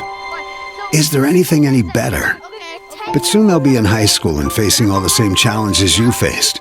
How to make friends, how to fit in, how to be cool. We want our children to have everything they'll need to live fulfilling and productive lives. Make sure the kids in your family are among the more than 300,000 participants here in Michigan who take part in high school sports. Cougars and Big Reds at the half here in the Great American Rivalry Series. Chippewa Valley, number 1 in the state, up 13-6 at the half. Last week, Chad Bush and Stick were at a very, very entertaining Orchard Lake St. Mary's win. Let's get to our top 10 plays from last week. The right hash, Vinny. Aaron snap, ball loose on the deck, and St. Mary's has it. Fumble recovery at the 40-yard line. And who has it but Chucky Collins, the former point guard on the JV basketball team, and at north of 300 pounds, that's a friendly face to fight a football.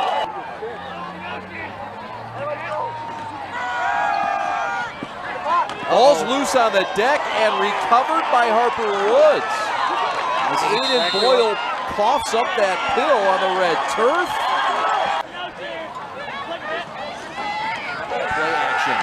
Braden Layden rolling right, got a man, DC Temple off his chest and intercepted. Picked off by Tremble, and he is knocked down and tackled back to the 20.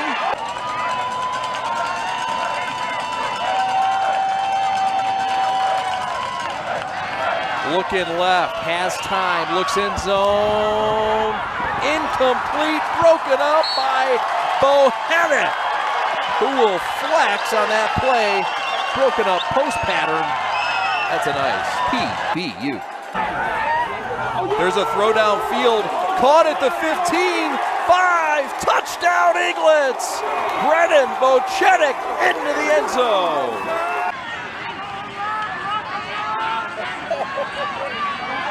Motion left to right. The give is to Stokes up the middle. He has a healthy gain, 10 yards or more.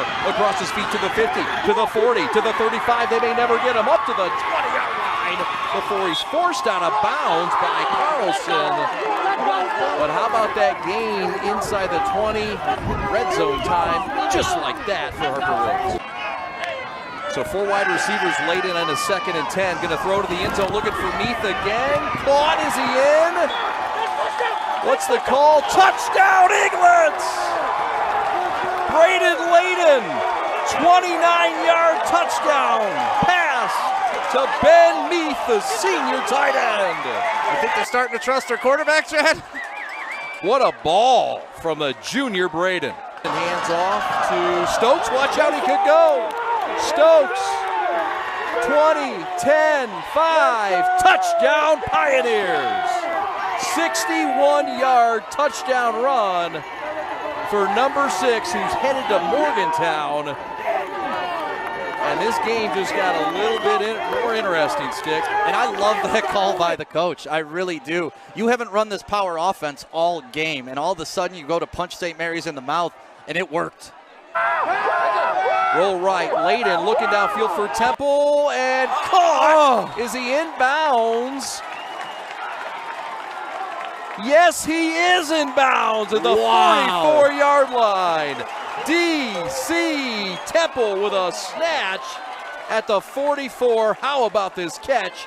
Late into Temple, and he makes up for that other one on the near sideline. Layden hands off left side. Aiden Boyle from the 6. Watch out, he could go to the 40, 50, 40, 30, 20. Down to the 10-yard line. Wow. One guy to beat, and they had the angle on him. Couldn't quite get in the end zone, but what a momentum shift we just witnessed in the past 30 seconds. We talked about how St. Mary's wanted to hold on to the ball and run it and carry the possession, but you see this 86-yard run just around the end. What a turn. The student section's going crazy right now for St. Mary's. Boyle's been the lead rusher, the transfer from Sin City. As the voice of Michigan student athletes, the Student Advisory Council's role is to convey the message of how high school sports are supposed to be played. We are responsible for helping the MHSAA maintain a positive and healthy atmosphere so the interscholastic athletes may thrive. We believe athletes should be competitive, Sportsmanlike, and excel academically. We believe students in the stands should have fun, but not take the focus away from the game. We believe coaches should act as teachers, helping student athletes develop while still keeping high school sports in perspective. We believe that parents should always be positive role models and be supportive of their child's decision. We believe officials commit their own time to high school sports, and respect should always be shown and given to them. The most important goal for student athletes is to enjoy high school sports while keeping a high level of respect between all those involved in the games. Enjoy the game. Man! Uh-oh! Carmen's falling behind. Let's give her the hiss of shame. Don't ride the bike of shame. Get tons of equipment and free fitness training. Join today for just $10 a month. Make sure you download the Woodward Sports app in the App Store and the Google Play Store today. Take Woodward Sports with you wherever you go and listen live on your phone or mobile device.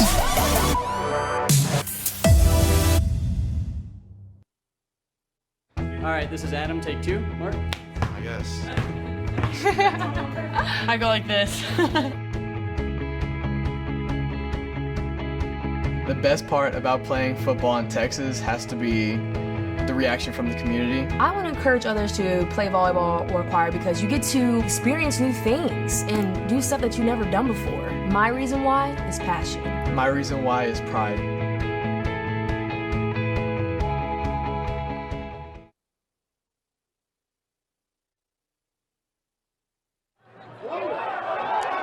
Halftime show rolls on here from Macomb, Dakota. The Cougars, though, trail the Big Reds. They're big rivals.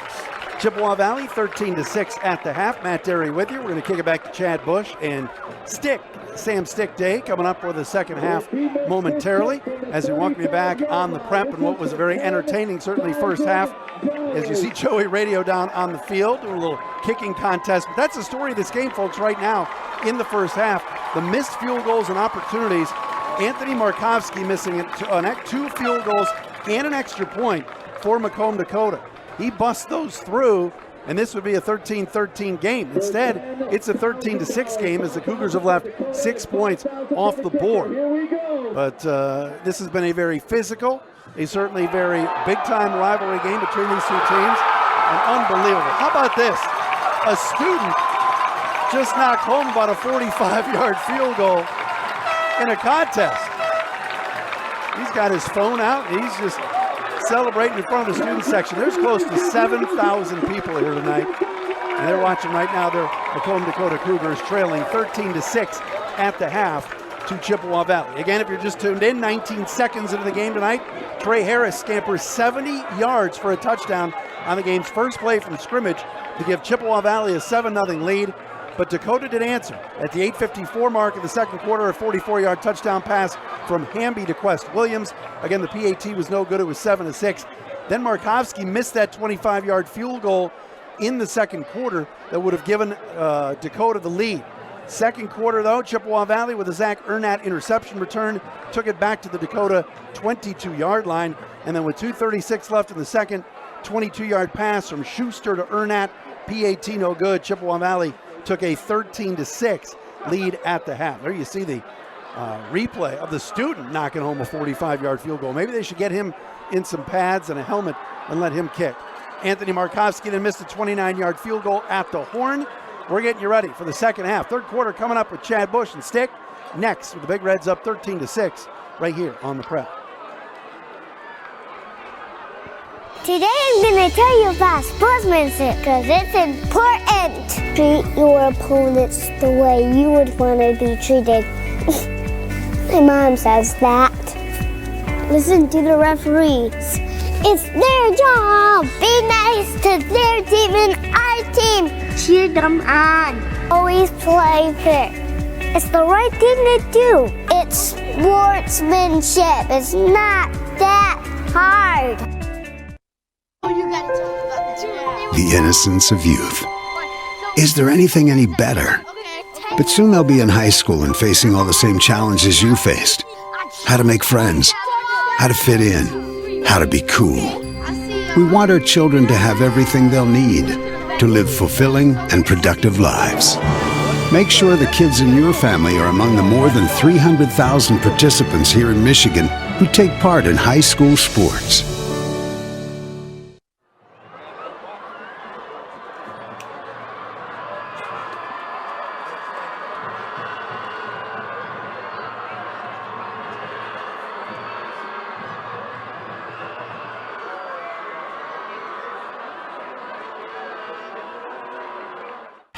What rhymes with great? Participate. Where does greatness start? Here, in the classroom. On the diamond. In the pool. On the field. Where will your greatness take you? To better grades. To more friends. Yeah! Be great. Participate!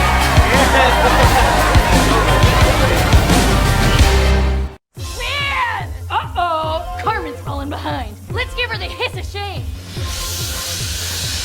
Don't ride the bike of shame. Get tons of equipment and free fitness training. Join today for just $10 a month.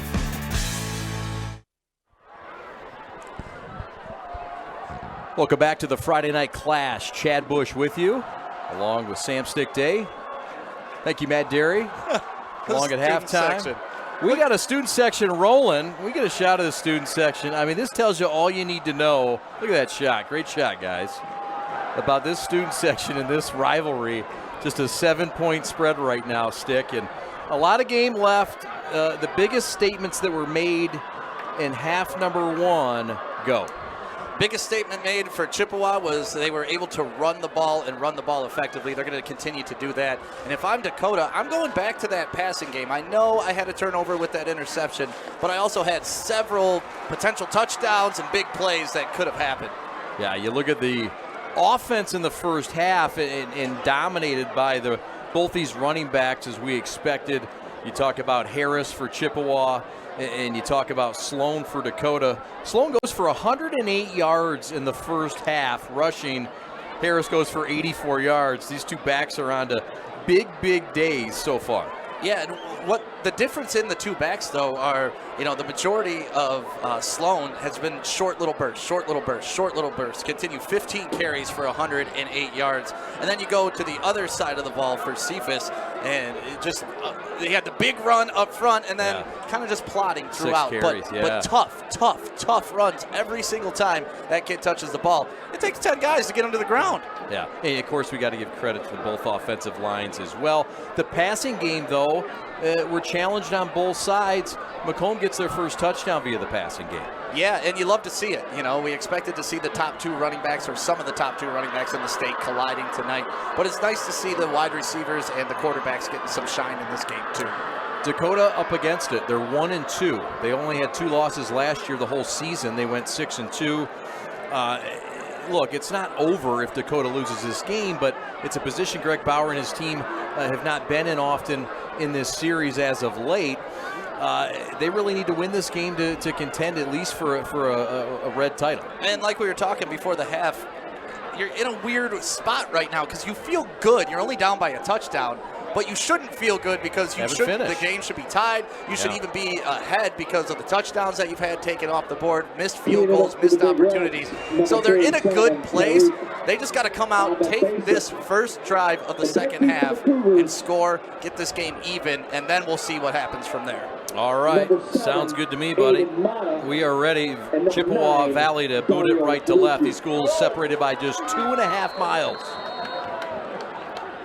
Great American Rivalry Series. And we are rolling in the second half as this kickoff goes into the end zone. In the 35th meeting all time in this wonderful series. Dakota opened just in 1995. And, of course, all the students from Dakota were forced out of Chippewa. Dakota was born out of Chippewa, and here they are. After losing 6 of the first 7 matchups in the first start of the series, they've dominated as of late. Yeah, and you expected that for the first part of the series. Whenever a school's getting established, you don't really have that culture, and that's something that we went over last week. The culture and how long the coaches of Orchard Lake St. Mary's have been there. You need time to build that. Yeah. And now they're on that 16-game winning streak. Yep. Dakota, 4 wide receivers. Sloan, the running back, to the left of Hamby, the quarterback, the junior. Trying to get this offense that averages 23 points a game in motion. Just 1 touchdown in the first half. That Williams big 50-yard score was a hitch route that's caught, and this is his top target tonight. And it's a guy that did not have a catch in weeks 1 or weeks 2. But Blake Garbarino has been the storyline of the passing offense for Macomb, Dakota, at least in the intermediate passing game. Well, he's sneaky, and they keep getting him on those little 5-yard out routes. They had him on a nice little wide receiver screen behind the line of scrimmage earlier, and he was able to shake like 3 tacklers. So, he's quick, he's fast. Get him in space, let him work. Sloan gets it again, and he runs over the middle linebacker and a stout one in Cameron Frazier and adds to that 100-yard plus total already. He's got a first down. You have a feeling that he's going to break one soon. Like, he keeps toying with 6 yards, 7 yards, 8 yards. But, yeah, you have that feeling that very soon there's going to be a little break in the defense, and he's going to exploit it. Hamby play action, throw over the middle. Garabino again. It's a gain of 10. It's a first down to the 43-yard line. Call it the 44. And this run game is set up a little play action magic. Yeah, you like that. Quick little pass. Those are easy for the quarterback in rhythm. I'm sure they've worked on that in practice about 4,000 times. And you get it to the guy, a Danny Amendola type receiver, a Wes Welker type receiver. Yeah. And that's been a useful part in the NFL and a useful part for tonight. Taking what they're giving them. Wide receiver wide is Colpart.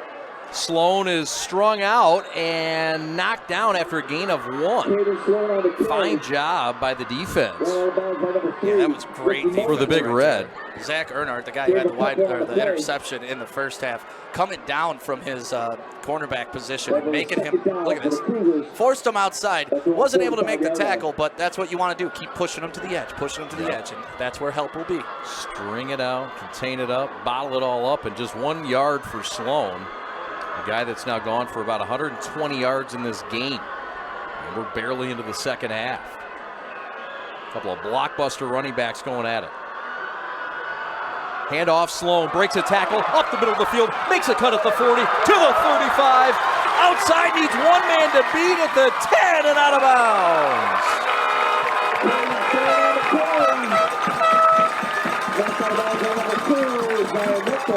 Little chunks, and he finally makes the big run. If he gets that one last block, that's most likely a touchdown, but still, phenomenal run here. He sees the hole, gets right up in it, and then look at this, boom, bust to the outside. Look at that, change of direction. Wheeler and Phillips blowing up holes along with Bogajevsky. It's a Dakota offense on the move. And yeah, I mean, he's up to over 170 yards right now, Stick. You The keep handing him the Sloan ball. tally continues to go and grow. Well, you're at 2nd and 4 here. You got a chance to pick up a first down inside the 1.5 yard line. So, you know, keep pounding it to him. Give it to your strength, especially when you're this close.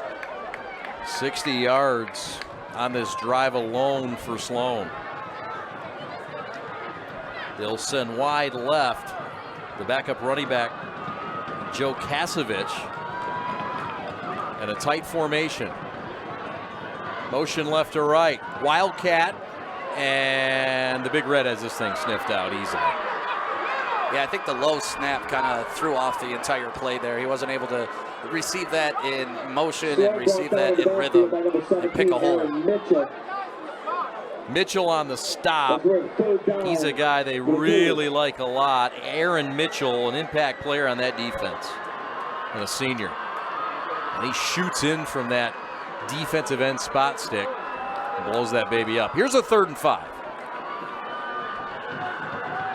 Tight formation. Wildcat again for Sloan. Loose ball. He recovers it at the 10.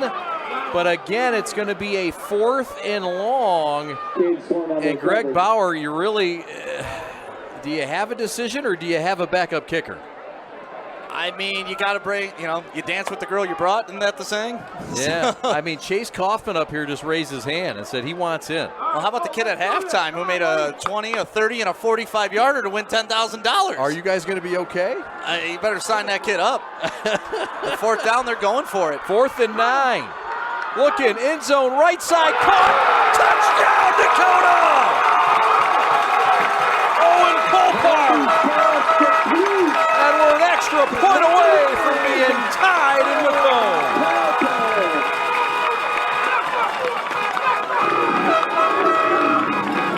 Fourth and 9. And they stick it in that end zone. And they had this in the first half. Just keep throwing the jump ball to him, and he's going to get it over triple coverage. That is Kelvin Johnson-esque right there. What a beautiful catch, and what a big moment. Coming out second half, tying the game. You had to wait for that. I had to wait for it. They tied the game. And now, like we said, now it's 0-0. Let's see what these teams have. Only 2 touchdown passes coming in for the junior Hamby, but he's got 2 touchdowns already in this game. Let's take another look at this one. Way to high point the ball there, throwing it to where only his wide receiver will get it. And like we said, between triple coverage, that is trust right there. It's 4th down. So he throws a pick there. Okay, no big deal, but that is the ultimate of what you want on that 4th down play. Good call by the coach, too, not going for the field goal. I probably would have gone for the field goal there, but once again, that's why I'm up here. That's right. We're tied at 13, 7.5 to go on the Colpart touchdown reception. It was an 8-play drive.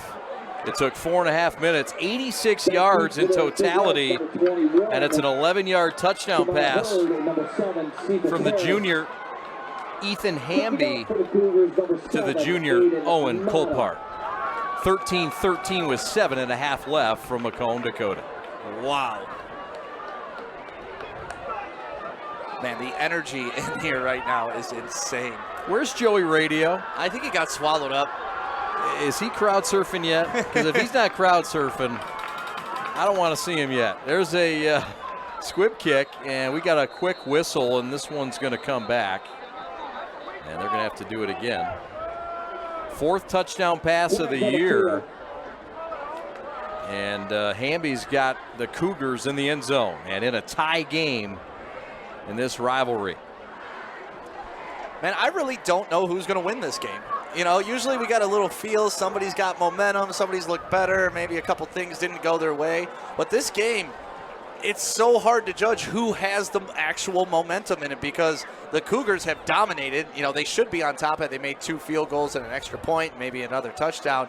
But at the same time, Big Reds have come in and also put their stamp on this game. So yeah. I don't know. I don't know. You got the slow grind. Yeah. That if they finish, watch out, versus the quick strike that, well, could be hot and cold on the offensive end. I feel like I'm playing fantasy football, and it's still 50-50, you know, in the prediction of who's going to win. If the ESPN ratings were up there, we'd know it was flip of the coin. There's another squib kick by Mata, and it's taken by a dangerous up back. Watch out, right side, and out of bounds into territory of the Cougars. Number 21, Shamar Hurd. That is Shamar Hurd, the fastest sophomore in the state, AAU Junior Olympic champion, a kid that runs a 10.5 100, and there you see the electricity stick. Yeah, once he started going east and west, it was tough to track him. And on those squib kicks, it's so tough because you want to keep your lane, you want to keep your zone, but the ball's on the ground, so your instinct is to go straight at it, even if you're trying to maintain your lane. Hurd is a track kid, fastest man in the state, just a sophomore, part of that sensational sophomore class. Had an 85-yard kickoff return for a touchdown week 1 against Catholic Central. And as a quarterback keeper off the right side, that's Ryan Schuster, who's headed to Lafayette, an FCS school. And he's got a healthy gain across the 40. About 7 on the play. That's where 2nd and 3. Down to the 36-yard line. So Ryan Schuster, the captain, guy who threw for over 1,400 yards last year. Very quiet kid. Has learned to become much more vocal this year as a leader. Both his brothers are Chippewa quarterbacks. One current as a sophomore and one who graduated a few years ago. The Schuster family's been very good to Scott Merchant. There's a first down give on 2nd and short, 6.5 minutes to go in this third quarter. Yeah, nice tough run. Not a ton there, but enough to get the first down and keep the chains moving. And you want to settle it down, especially after a big score that Dakota just had. So that's a big first down. Chippewa Valley state champs in 2018. They beat Clarkston 31-30 in Ford Field. That was their first title in 17 years. They also beat Jenison for their second school title in 2001. And Greg Bauer was the defensive coordinator for that Chippewa Valley Big Red team. Now he's across the sidelines, and now his defense is on their heels as the Big Red has gotten into Cougar territory. Yeah, well, I'm sure they were in there at halftime, too, scheming up some ways to come out and exploit what they saw in the first half. And they're coming out. They're implementing what the coach has in place, and right now it's looking good. Get a look at Scott Merchant, who's really got it humming here. Merchant in his 13th year, formerly at U of D, played for the famous Al Fracassa and Brother Rice. And this is a good man here in Scott Merchant. One of the best in our state. Handoff up the middle. Harris could go. 5-yard, 3-2-1 touchdown. 28-yard touchdown run for Cephas Trey Harris.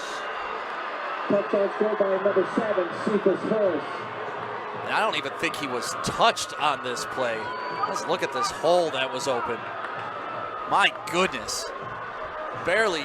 If they touched him, they got a fingernail on him. But explosiveness, huge hole by that Chippewa Valley line. That's when, you know, if he was in the pros, he's buying them all Rolexes, right? Like, hey, thank you guys for blocking. What would you do? We'll translate it to high school. What Taco Bell, baby. Taco Bell. All right. I like it. Taco Bell. Yeah, I got a dollar menu for you. Oh man, I don't know. I might tap that about 6 or 7 times. Extra point is up and good from Romeo. Yeah, that's in the backyard.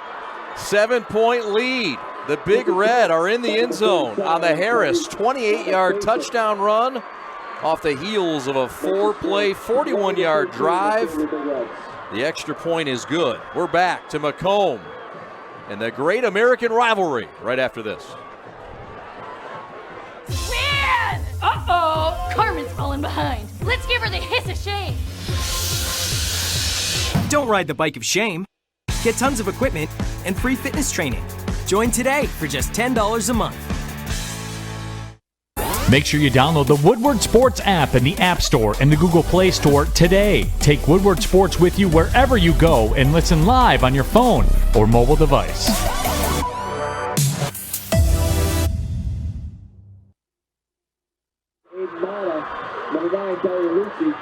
Trey Harris's 12th touchdown of the year has the Big Red up by 7 in this rivalry game.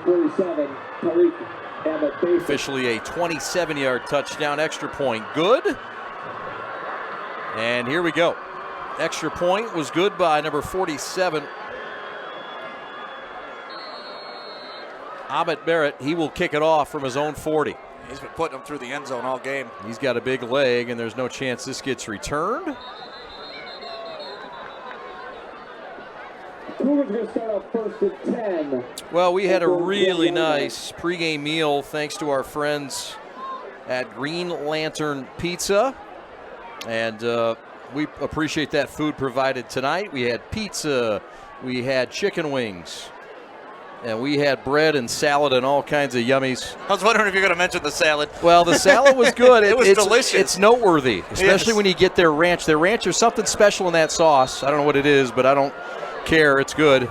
They're at 18 Mile and Hayes Road in Clinton Township. They're the king of pepperoni, and they have had the best pizza in town for over 65 years. They currently have 7 locations in Metro Detroit.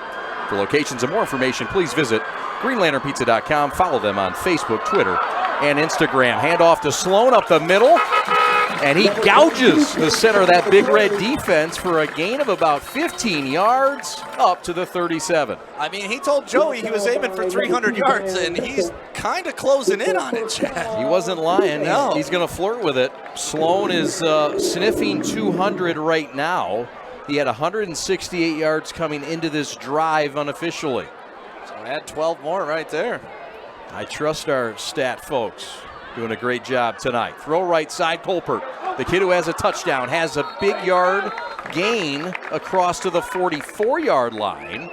Call it a gain of 7 on first down.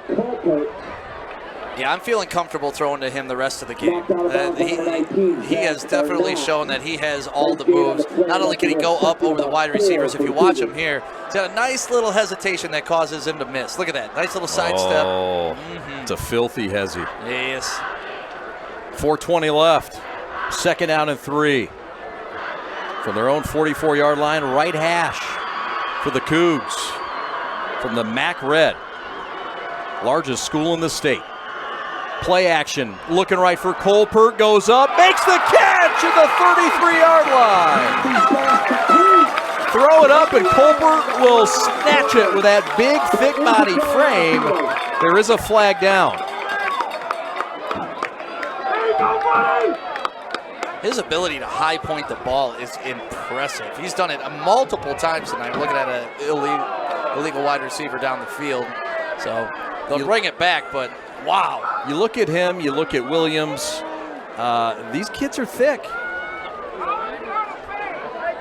I'm just feeling good if I'm Hamby. I'm feeling right now, all I got to do is throw it up, throw it high. Yeah, 3 linemen downfield there, though, so that kind of throws off the defense. But yeah. Wow, what a catch. 2 to the right, 2 to the left. Hamby gives it to Sloan, tries the left side, nothing doing there. Gain of maybe a yard, but it's the big boy again, flexing down low, and the defensive end for Chippewa, Anthony Wright. We have He's had a nice game. From the Marine Corps chin-up bar. The Cougars are victorious with 700 chin-ups. Did I hear 700 chin-ups were done this week? I think just now. My goodness, this week. It would take me a month. Yeah, I'm not in that competition. No, thank you. No, okay. Yeah. I can do 1 when I jump up and I have all my momentum. After that, all bets are off. I tried doing that at my grandpa's house and I broke the bar. There's a pass behind the line of scrimmage, and Sloan is thrown down at the 39. That was all too recent, too. I'm telling you, if 2 does not make this tackle, that is going to be a touchdown. It was a nice screen pass set up, and there is nobody. Look how much green is in front of Sloan if he's able to break that tackle and matriculate down the field, as they say. I like that word. Yeah, it's a fun word. Matriculate. 4 syllables or more in this booth, and you're blowing me away. Yeah, scholar over here. Punting time. It's 4th and 8. And Dakota down a touchdown. Going to boot this thing away. Watch the fake. Yeah. This is the area where you fake, you know. Aiden Mata, the punter, stands at his own 25, and it is a fake. And it is a first down and more. Sloan across the 40 to the 33-yard line. And my partner is a prophet.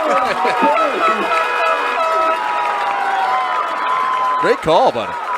Well, usually anytime you're between the 40s like that, it's 4th and 8, 4th and 6, something, you know, why not? And when you have a guy like Sloan that's running the ball and about to go over 200 yards, a direct snap to him, I'm feeling pretty confident in that if I'm the coach. I correct myself. That was not Sloan. It wasn't? That was 32. Gavin Moore, the captain. I called Sloan. They look similar, but it's Gavin Moore, the linebacker, which made it that much more impressive. It's so sweet. The top tackler on this team averages 10 yards a tackle a game, or 10 tackles a game, rather. Wright makes a stick, but 5 yards down the field. That is Sloan. I'm sure of that after a gain of 5 as he's starting to sniff 200 yards. Little flex fest coming. Yeah, Big Boy 99 has been playing all game long, and I love to see it. Anthony Wright, 5'11", 260. Defensive end in that 3-4 set for defensive. Hey, it looks like a nose tackle, though, playing defensive end. Sure does.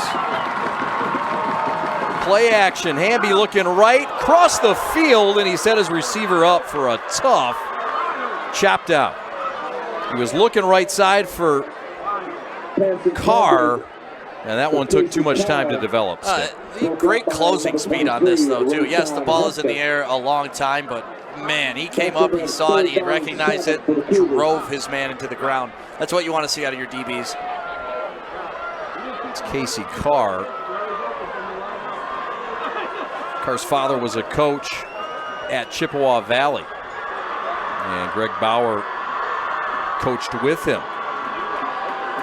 I believe Greg Bauer also played for him. 3rd and 7 now from the 29 for Dakota in a familiar territory. Sloan up the middle, has a first down to the 20, pops a tackle outside, 10, 5, touchdown Cougars! 29-yard touchdown! And Sloan is crossed 2 Bills.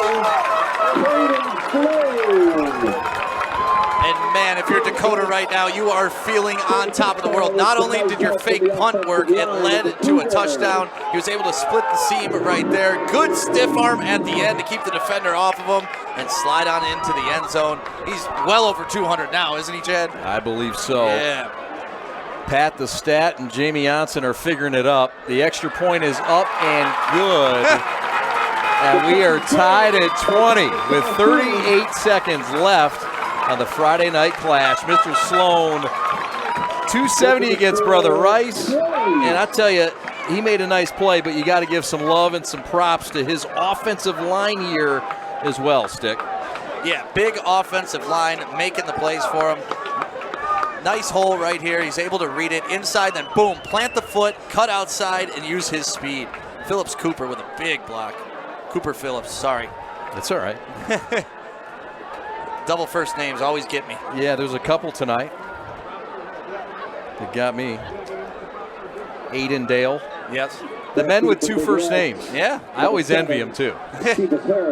8-play drive.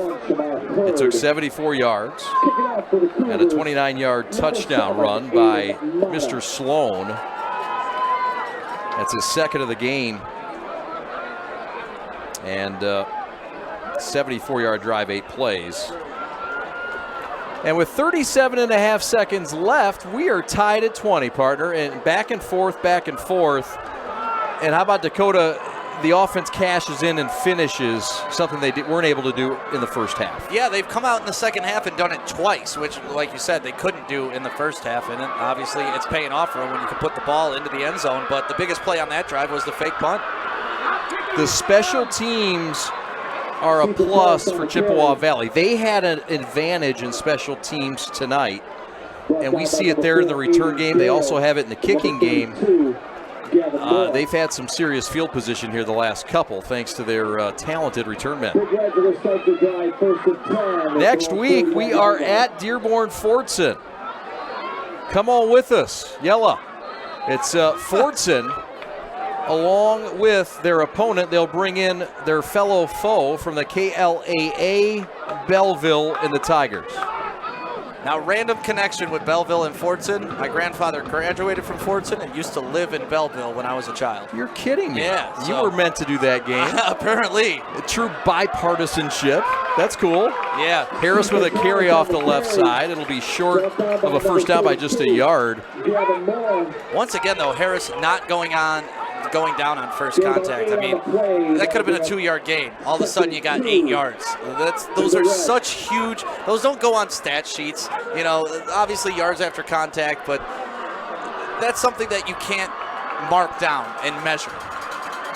The Great American Rivalry Series decided to go to 2 places in Michigan: Dakota, Chippewa, and Muskegon and Mona Shores.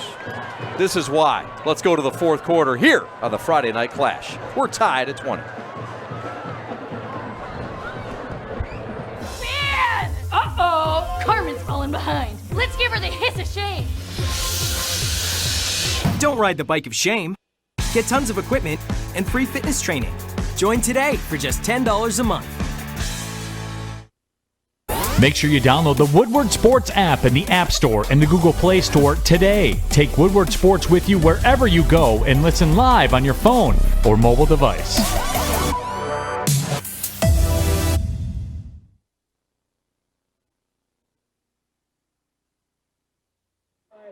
Welcome back to Macomb, Dakota, where we have a tie ball game. 20-20, start of the fourth quarter. It's been an incredible game, and thank you to Planet Fitness, our sponsor, for making this all possible today.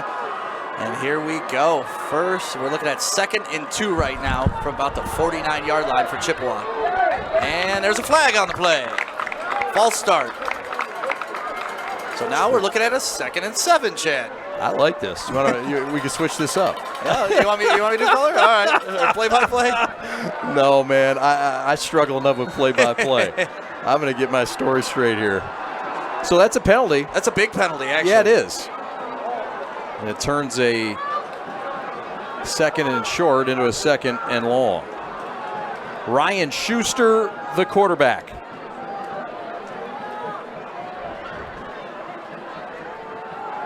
Play action. Looking right. Hitch and go. Right side. Caught! Inside the 10, down to the 8. Maddox. Altamirano.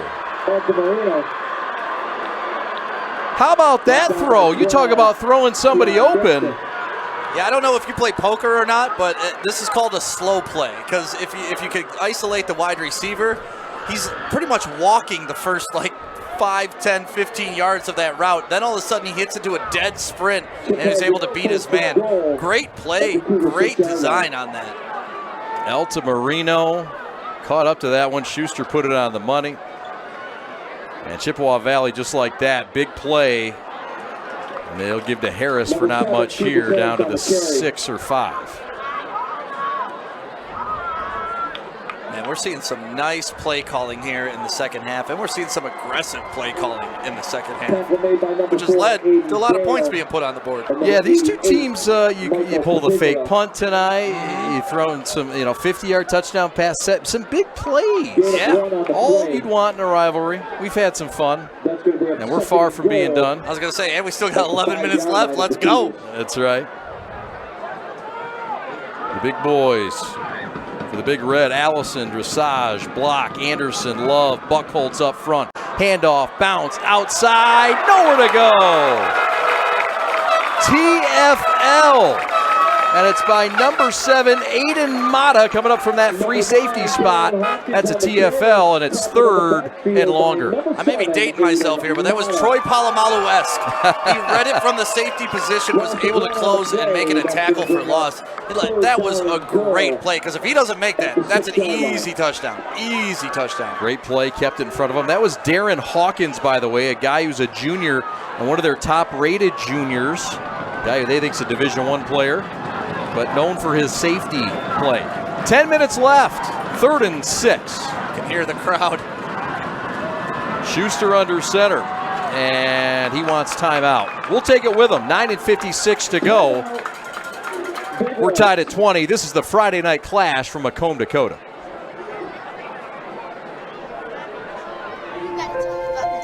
The innocence of youth. Is there anything any better? But soon they'll be in high school and facing all the same challenges you faced. How to make friends, how to fit in, how to be cool. We want our children to have everything they'll need to live fulfilling and productive lives. Make sure the kids in your family are among the more than 300,000 participants here in Michigan who take part in high school sports.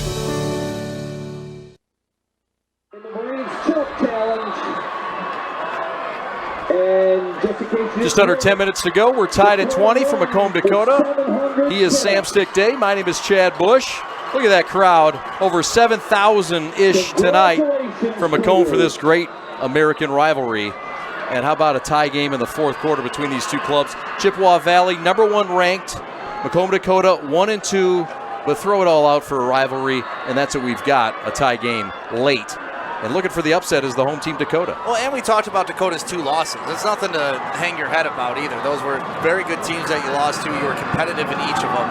So it's not like they're your typical 1 and 2 team. This is a big 3rd down right here. 3rd and 6 from the left hash for Schuster. Looking end zone, low, incomplete. 4th down. And field goal time for Scott Merchant's Big Red. Now, I'll tell you this, Chad. When I was watching them warm up for their field goals, the snap exchange was a little off earlier before the game. So we'll see if that happens here. But I thought on this play, he had a wheel route out of the backfield if he just waited for number 7 to pop open. But yeah, maybe a little miscommunication. Yeah. So this will be about a 23-yard field goal attempt for the left hash. And it will come from the kicker, Tariq Ahmed Basic, to try to break this tie. And it's up, and it is good. So Ahmed Basic breaks the tie with 9:48 to go in the 4th. The Big Red cash in. Just 3 points, though. Put an asterisk next to that because Dakota and the Cougars Stick did some positive things there defensively to keep that just a 3-point score. Yeah, that was a big stop on 3rd down, and obviously Chippewa elected to go for the field goal there, get the lead.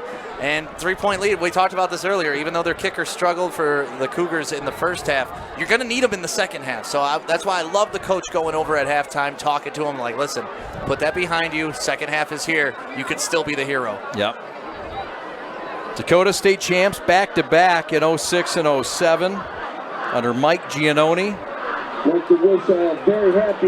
Chip Valley's fans are bringing it too. That student section's lit across the way.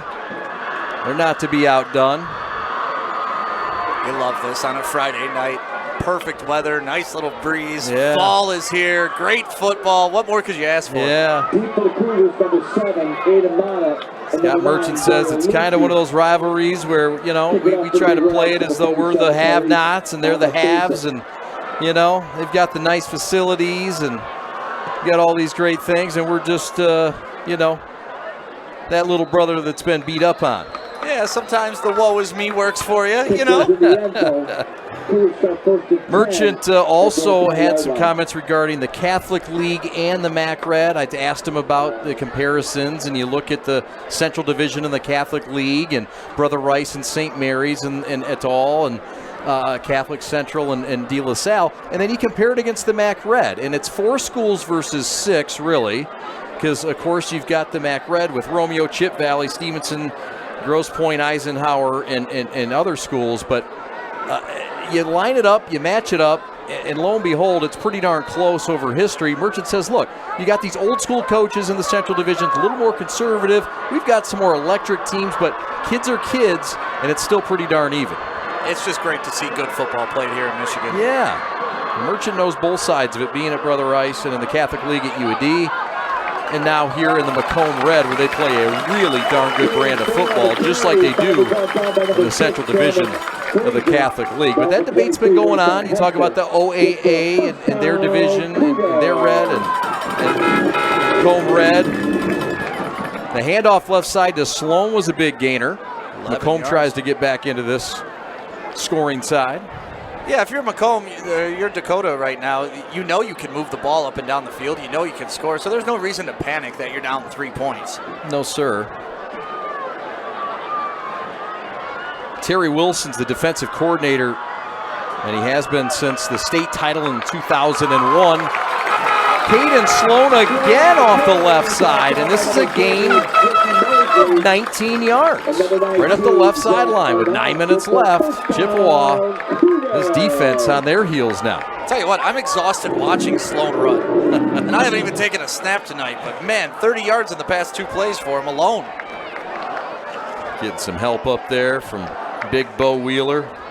Cooper Phillips, who's headed to be a Laker. Some big boys when you got a couple bookend college commits. I don't care D2, D3, NAI. Hey, you got a couple bookend college kids that are going to play in the future. You got something on that front line. You got 2 of them, each on end. Sloan this time only for a couple. Hit near the sideline out of bounds. He's forced out on the near sideline by a name that we've called continuously tonight. And the quarterback for Chippewa Valley, number 3, that's Cameron Frazier. Yeah, Frazier's had a nice game at middle linebacker. Good closing speed. Ricky Mosley. Drove him out of bounds right there. Yeah. Burnett also in there. So second down and mid. As we get down inside 8 minutes in this rivalry game. Hamby from the left hash. 4 wide. Give to Sloan again, why not? Slips a tackle and drags another one down to the 43-yard line. Gain of 7 with 7.5 left. And I like that play call right there because he spread out the defense and gives Sloan some room in the middle. You know, let him work the middle a little bit because, you know, you've been driving him to the outside and using. Oh, yeah, what are we looking at here? Second and 2. Oh, my God, we got the Tiger King up there. Fire up chips, Spider-Man. Is that the mean guys from I think so. the Muppets? Tight formation here. Step Brothers I saw in there. That's awesome. That is great. Second and 2, bunch formation. Ethan Hamby, the quarterback in the shotgun. And the handoff and the give up the middle. And Caden has another one, barreling his way down to the 35. Call it a gain of 7 and a first down for Dakota. That looked like a little Wildcat action there. It was Wildcat, wasn't it? Yeah, direct snap to Sloan, and there you go. Put another lead blocker in front of him and let him run. Yep, little end around fake. And it looks like they're starting to wear on them, like I was talking the play before. They're just pounding the middle right now, and they've been working the edges with Sloan. Sloan was politicking for it. And it's either going to be 3rd and long for Dakota or 1st and 10 at the 38 for Chippewa Valley. Here comes the call. Calling it an incomplete pass. I see the Dakota coach clapping. That's why I'm assuming incomplete pass. You got it. No, wow, what a big call. Yeah. I mean, you could tell it was going to be a pass from the very beginning.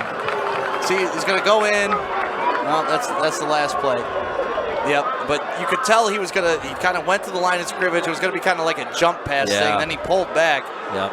I got to see if his arm was moving forward on He is a guy that can throw it a bit. It's incomplete for now, and it's 3rd and 7. It was creative play calling by the coach. Hamby. Yeah.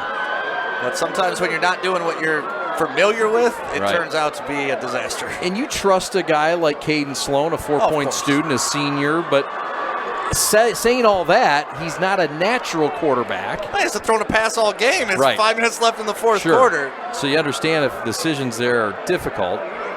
Let's take another quick look at this thing. And there he goes. He goes in. hard to tell. Hard to tell. Looks fumble-ish to me. My initial reaction was fumble. Yeah. Well, they got the ball, though. They got the ball, and they are calling it 2nd and 7 or 3rd and 7. The sticks say 2nd. The scoreboard says 3rd. It should be 3rd. I believe it's 3rd. There's a handoff to Sloan, and he's going nowhere. Maybe a gain of 1. But guess who? Mr. Wright isn't wrong again. Let's get another look at this instant replay on if his arm was moving forward or not. This will be a good angle.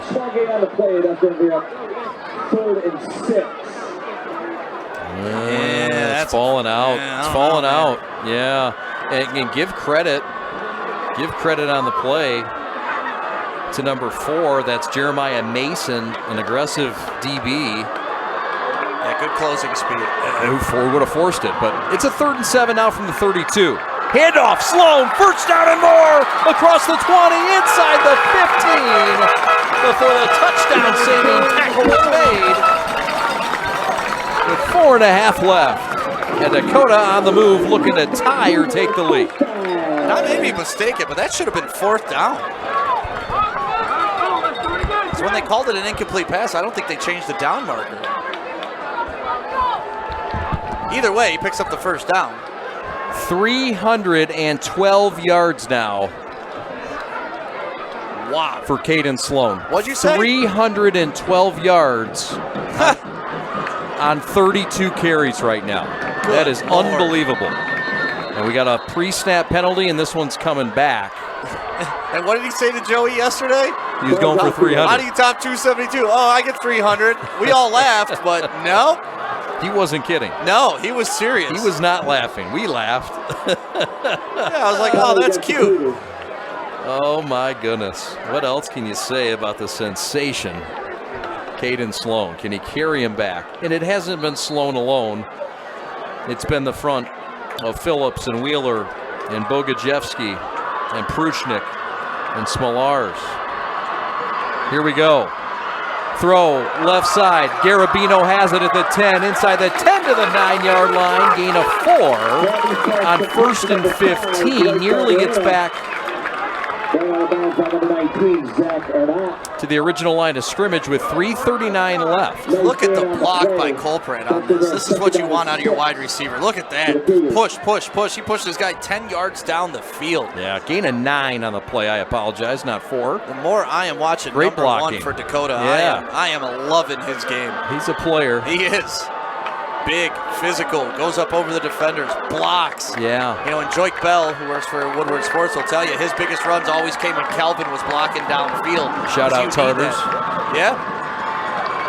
Handoff, Sloan, left side, and he's dragged down to the half-yard line. Caden Sloan's numbers continue to get gaudy. Add to it, that's a gain of 5, and it's 3rd and goal from the half-yard line. And the Cougars are smelling upset at home. This game, man, I don't want this game to end. I literally could watch these teams play all night long. Now, wait a minute. Our crew now just looked at you. That's fine. That's fine. You guys can hang out, too. By the way, what a great setup here. We want to thank Adam Demerost and all the great people at Dakota for this beautiful setup. From the 1-yard line, Sloan, is he in? No, he is down. They're going to say that knee is down. In fact, he might have lost a half-yard. The near-side official was all over it. I don't think he was down. down. It's a loss of a half-yard. I don't think he was down. I think he was on top of the body of the Chippewa Valley player. You might be right. At least from my angle, but, you know, obviously the refs are right there. Does his knee go down at all? Yeah, Okay. it's close. You'd have to see the other angle, Yeah. but you got a fair point. Well, the ref's, 20 feet away. We're a good 3 football fields. But guess what? If you look at the big picture, you're Dakota. Yep. The clock is rolling. Yep. You got 2nd and 1. This is a beautiful scenario. Yeah, you really want to run 2 more plays. You might want to take a knee.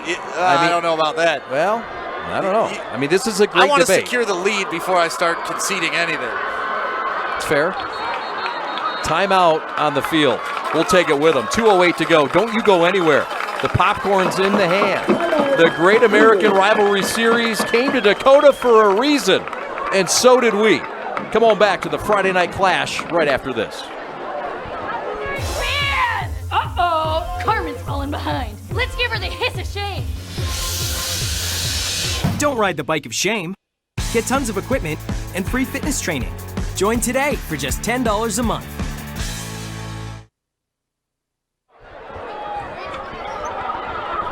This is a big play that kind of changed the whole momentum of the drive. The almost fumble, maybe incomplete pass. That was called an incomplete pass, Chad? Yeah. Sloan. See, politicking immediately. I was throwing. A little tuck rule, incompletion, and the result is an incompletion. So, 23-20. Chippewa Valley on top of Macomb, Dakota. The story of the game is Caden Sloan, who has rushed for 321 yards tonight, and what is thought to be the most yards in the state this season. I mean, if anybody's beating them, I would love to watch them play some football. 272 and over 300 tonight. That's some kids' whole careers in 2 games. 2nd down and 1 from the left hash. Hamby in the shotgun. To his right, the hero Sloan. Give to Sloan, and he lost a yard. Maybe got back to the line of scrimmage. And I got to tell you, I don't know if he was trying to get in, Stick. I don't know. They went with the Wildcat on that again. Direct snap to Sloan. They may be thinking what you're thinking. Let's draw out this clock, but to me, it's hard enough to get in the end zone. To stop yourself from getting in the end zone, I always think that's tough to do. Yeah, it was Sloan and the Wildcat. Timeout taken, 1:55 to go. So what's your play call here, Chad? Well, what do we have? 2nd and 1? Or no, we have 3rd and goal. From the 2 about? From the 2. So I think you've got number 22 as a decoy, and you've got number 22 as a guy that's rushed for 320 yards tonight. Yeah. If you don't give him the ball twice, you're probably not going to sleep well, no matter what happens. If you give him the ball twice at some point, or do a right decoy play with him, you can feel good about it. Well, you know, they had their field goal struggles earlier in the game. So that's not an option. Exactly. That's not an option. You're not even playing for the tie. Field goal's not an option. Okay. In my opinion, if I'm coaching, you're asking. All right. Yeah, I'm asking. I'm not trusting my field goal unit. Okay. Right? I mean, I'm not. And don't forget, you have big number 1 out there on the outside that has shown that he can jump over 3 defenders, too. Right. So you have options if you're Dakota. Yep. It is a big front for Chippewa Valley. It is a double tight formation. Hamby from the left hash. The Cougars down by 3 to their rival, Chippewa Valley, with 2:01 to go. It is Wildcat formation. Caden Sloan, touchdown, Cougars!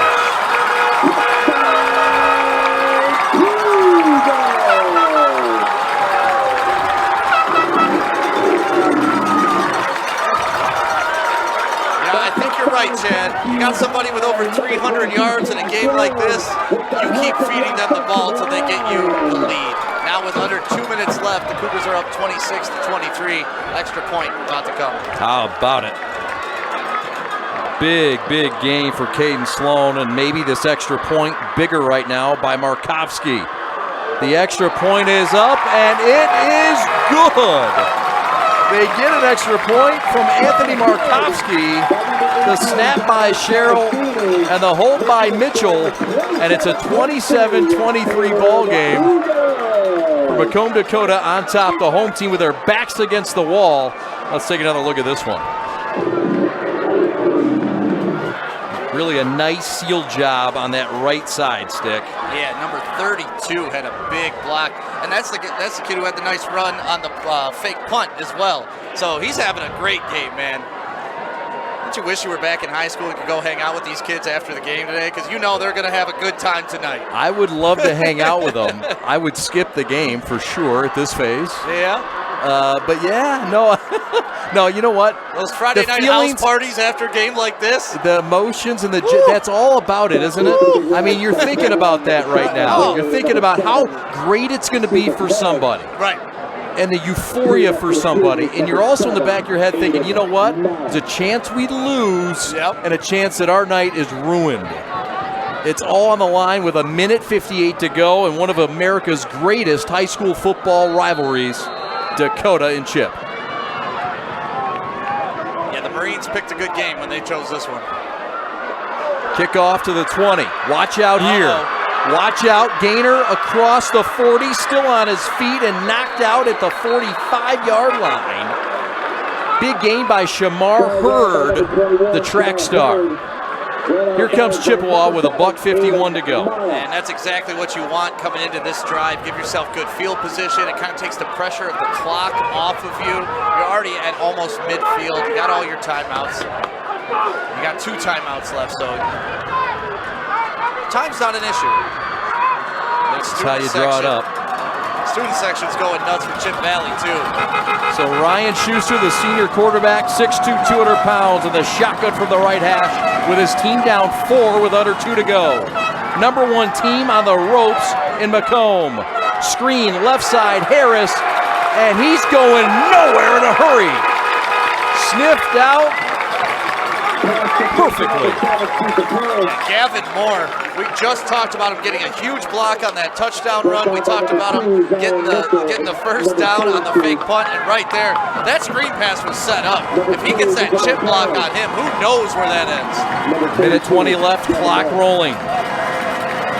1 timeout for the Big Red. Schuster on a 2nd and 9, got a man caught near the first down, short of the first down.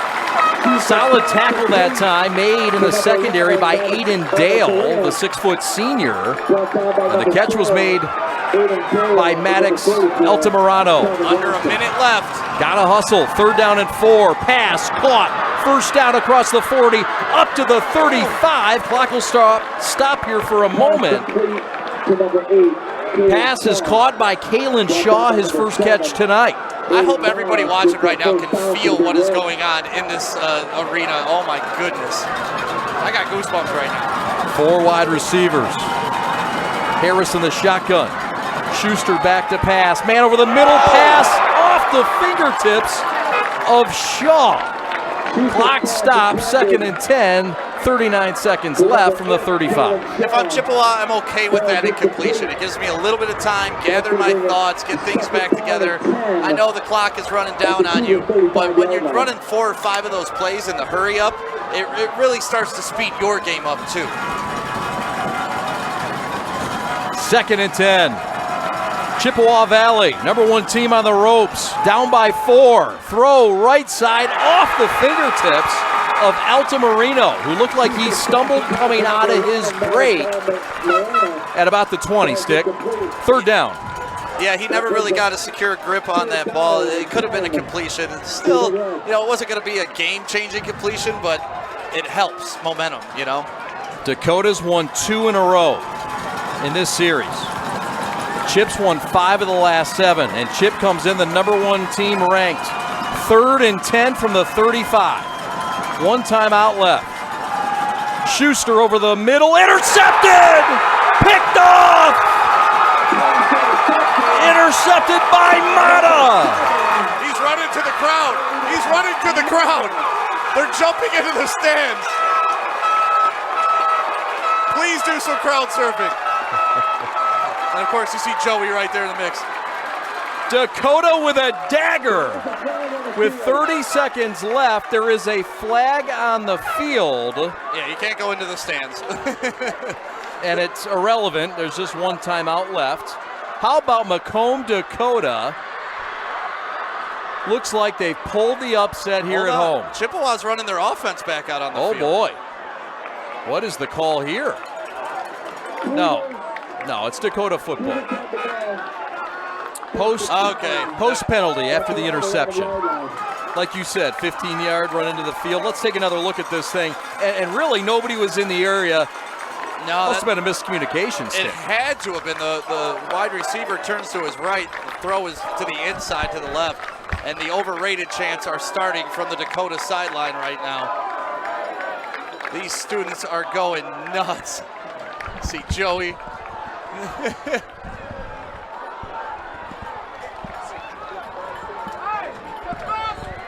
30 seconds left, one timeout. Chip Valley can stop it just once. But Macomb, Dakota, a heavy underdog in this one. After coming in just 1-2, they lost 35-21 to Brother Rice in the opener. They lost last week to Romeo 14-10. But let's take a look at this pick that sealed it for Macomb, Dakota at home with their backs against the wall and their season on the line. Yeah, there it is, and just nobody around. And man, that ball coming at him, look how excited he is. Like we were talking about, you know who's gonna have fun tonight? Number 7. Number 7's gonna have some good times tonight. And you know who's breathing the biggest sigh of relief? The kicker. That's right. The kicker. Indeed. And here comes the entire team running on over. They're Anthony going to Markowski. So Macomb, Dakota wins it as time runs out on the big night from Caden Sloan, and the Great American Series continues as the coaches embrace at midfield. What an amazing game, and like I said, Chad, I'm sad that it's over. Like, I could have watched this game all night long. The back and forth, the drama, you know, big play after big play, penalties calling back big plays, big calls changing momentum of the game. This game literally had everything tonight. Their season on the line. Dakota comes back, and on the shoulders of Mr. Sloan, who carries for 329 yards. Good Lord. On 35 carries in this game. There's no secret who our player of the game is. I'm going to go with him. And he capped off that long 8-minute drive with that 1-yard touchdown run to clinch it. What a great game. We'll have the post game coming up as the award ceremony of the Great American Rivalry Series continues from Dakota. Your final score tonight, the Cougars 27, the Big Red 23, as number 1 goes down in Dakota. We're back after this. Man! Uh-oh! Carmen's falling behind. Let's give her the hiss of shame. Don't ride the bike of shame. Get tons of equipment and free fitness training. Join today for just $10 a month.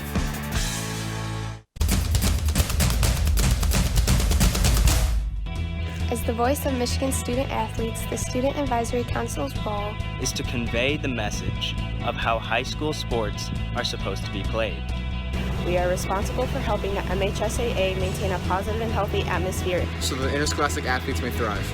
We believe athletes should be competitive, sportsmanlike, and excel academically.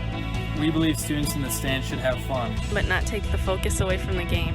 We believe coaches should act as teachers, helping student athletes develop while still keeping high school sports in perspective. We believe that parents should always be positive role models and be supportive of their child's decisions. We believe officials commit their own time to high school sports, and respect should always be shown and given to them. The most important goal for student athletes is to enjoy high school sports while keeping a high level of respect between all those involved in the games. Enjoy the game! There's just one place where students are students first, and athletics are played with purpose and perspective. That place is your local high school. High school sports offer more than the joy of competition. Studies show that student athletes are also likely to enjoy greater levels of achievement in other areas of their lives, including academics. High school sports, a winning part of a complete education.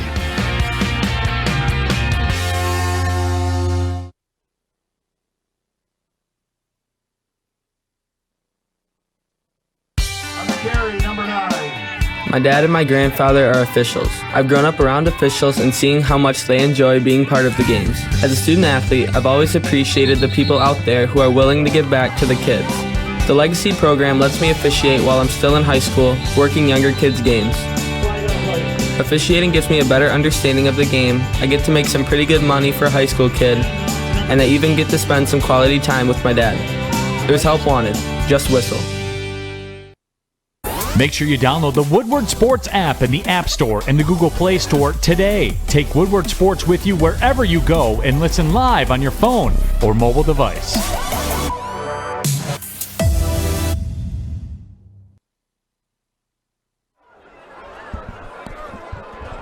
Dakota did not disappoint tonight. They told us they'd bring the party, and they would bring us some enthusiasm in front of about 7,000 fans. And Dakota wins it 27-23 over the number 1 team in our top 25, Chippewa Valley. Let's take a look at the highlights in this one. We'll start with the Sloan run up the middle. He was big all night, 322 yards for Sloan as he was driven out of bounds after a gain of nearly 45 yards on this play. And then the touchdown pass here to a guy I know you like quite a bit, Mr. Colpart. I love him. More than like him, I love him. I would take this kid on my team 10 times out of 10. Big kid, 6'3", 200 pounds. And then Harris says, hey, we're not done. Chip Valley up the gut for a 29-yard touchdown run. And this game was back and locked up. Chippewa Valley would regain the lead, rather. And then Sloan would come back and continue to add to his tally. Sloan, 35 carries on the night. This was one of them. Puts his foot into the ground and carries and gets into the end zone, dives for that pylon. One of 3 touchdowns tonight. And then this was the pass and the controversy stick, and this is really the game-changing play. Yeah, I mean, if Chippewa gets that ball there, the game's pretty much over. But, they responded, they got the ball, and then, Sloan just kept Sloaning. That's what he did. Sloan kept Sloaning, got him down to the 12. They would chip away and get themselves in position for a short touchdown run here on 3rd and short. Big block. And then this was the interception that sealed the game. The pickoff over the middle by Aiden Mata, and Dakota is dancing and back to 500 at 2-2. And is there a better 2-2 team in the state than Macomb, Dakota? And was there a better 1-2 team in the state than Macomb, Dakota before this thing began? From what I saw tonight, no, there is not a better 2-2 team in the state. I mean, they just knocked off our number 1 team, Chippewa Valley, and Chippewa Valley, much respect to them. They played a great game tonight. Dakota just dominated the ball all night long. They were pushing it up and down the field. The only people who stopped Dakota tonight was Dakota. That's right. Dakota up and down the field. They get the win 27-23. Want to thank all of our folks for making this broadcast possible. Want to thank the coaches, Scott Merchant for Chippewa Valley, Greg Bauer for Macomb, Dakota, Adam Demaros, the AD for Dakota, for all their special work here, and our hard-working crew, our producer, Alex Westfall, and Travis Childress as well. My name is Chad Bush. For my partner, Sam Stick Day, and Joey Radio on the sidelines, and Matt the Diesel Derry. They're rushing the field right now, Chad. My name is Chad Bush, and as the field gets bum rushed, our time to say goodnight. Your final score from Macomb, Dakota, the Cougars 27, the Big Red 23, upset on the Friday Night Clash, Week 4. Thanks a lot for watching. So long, everybody.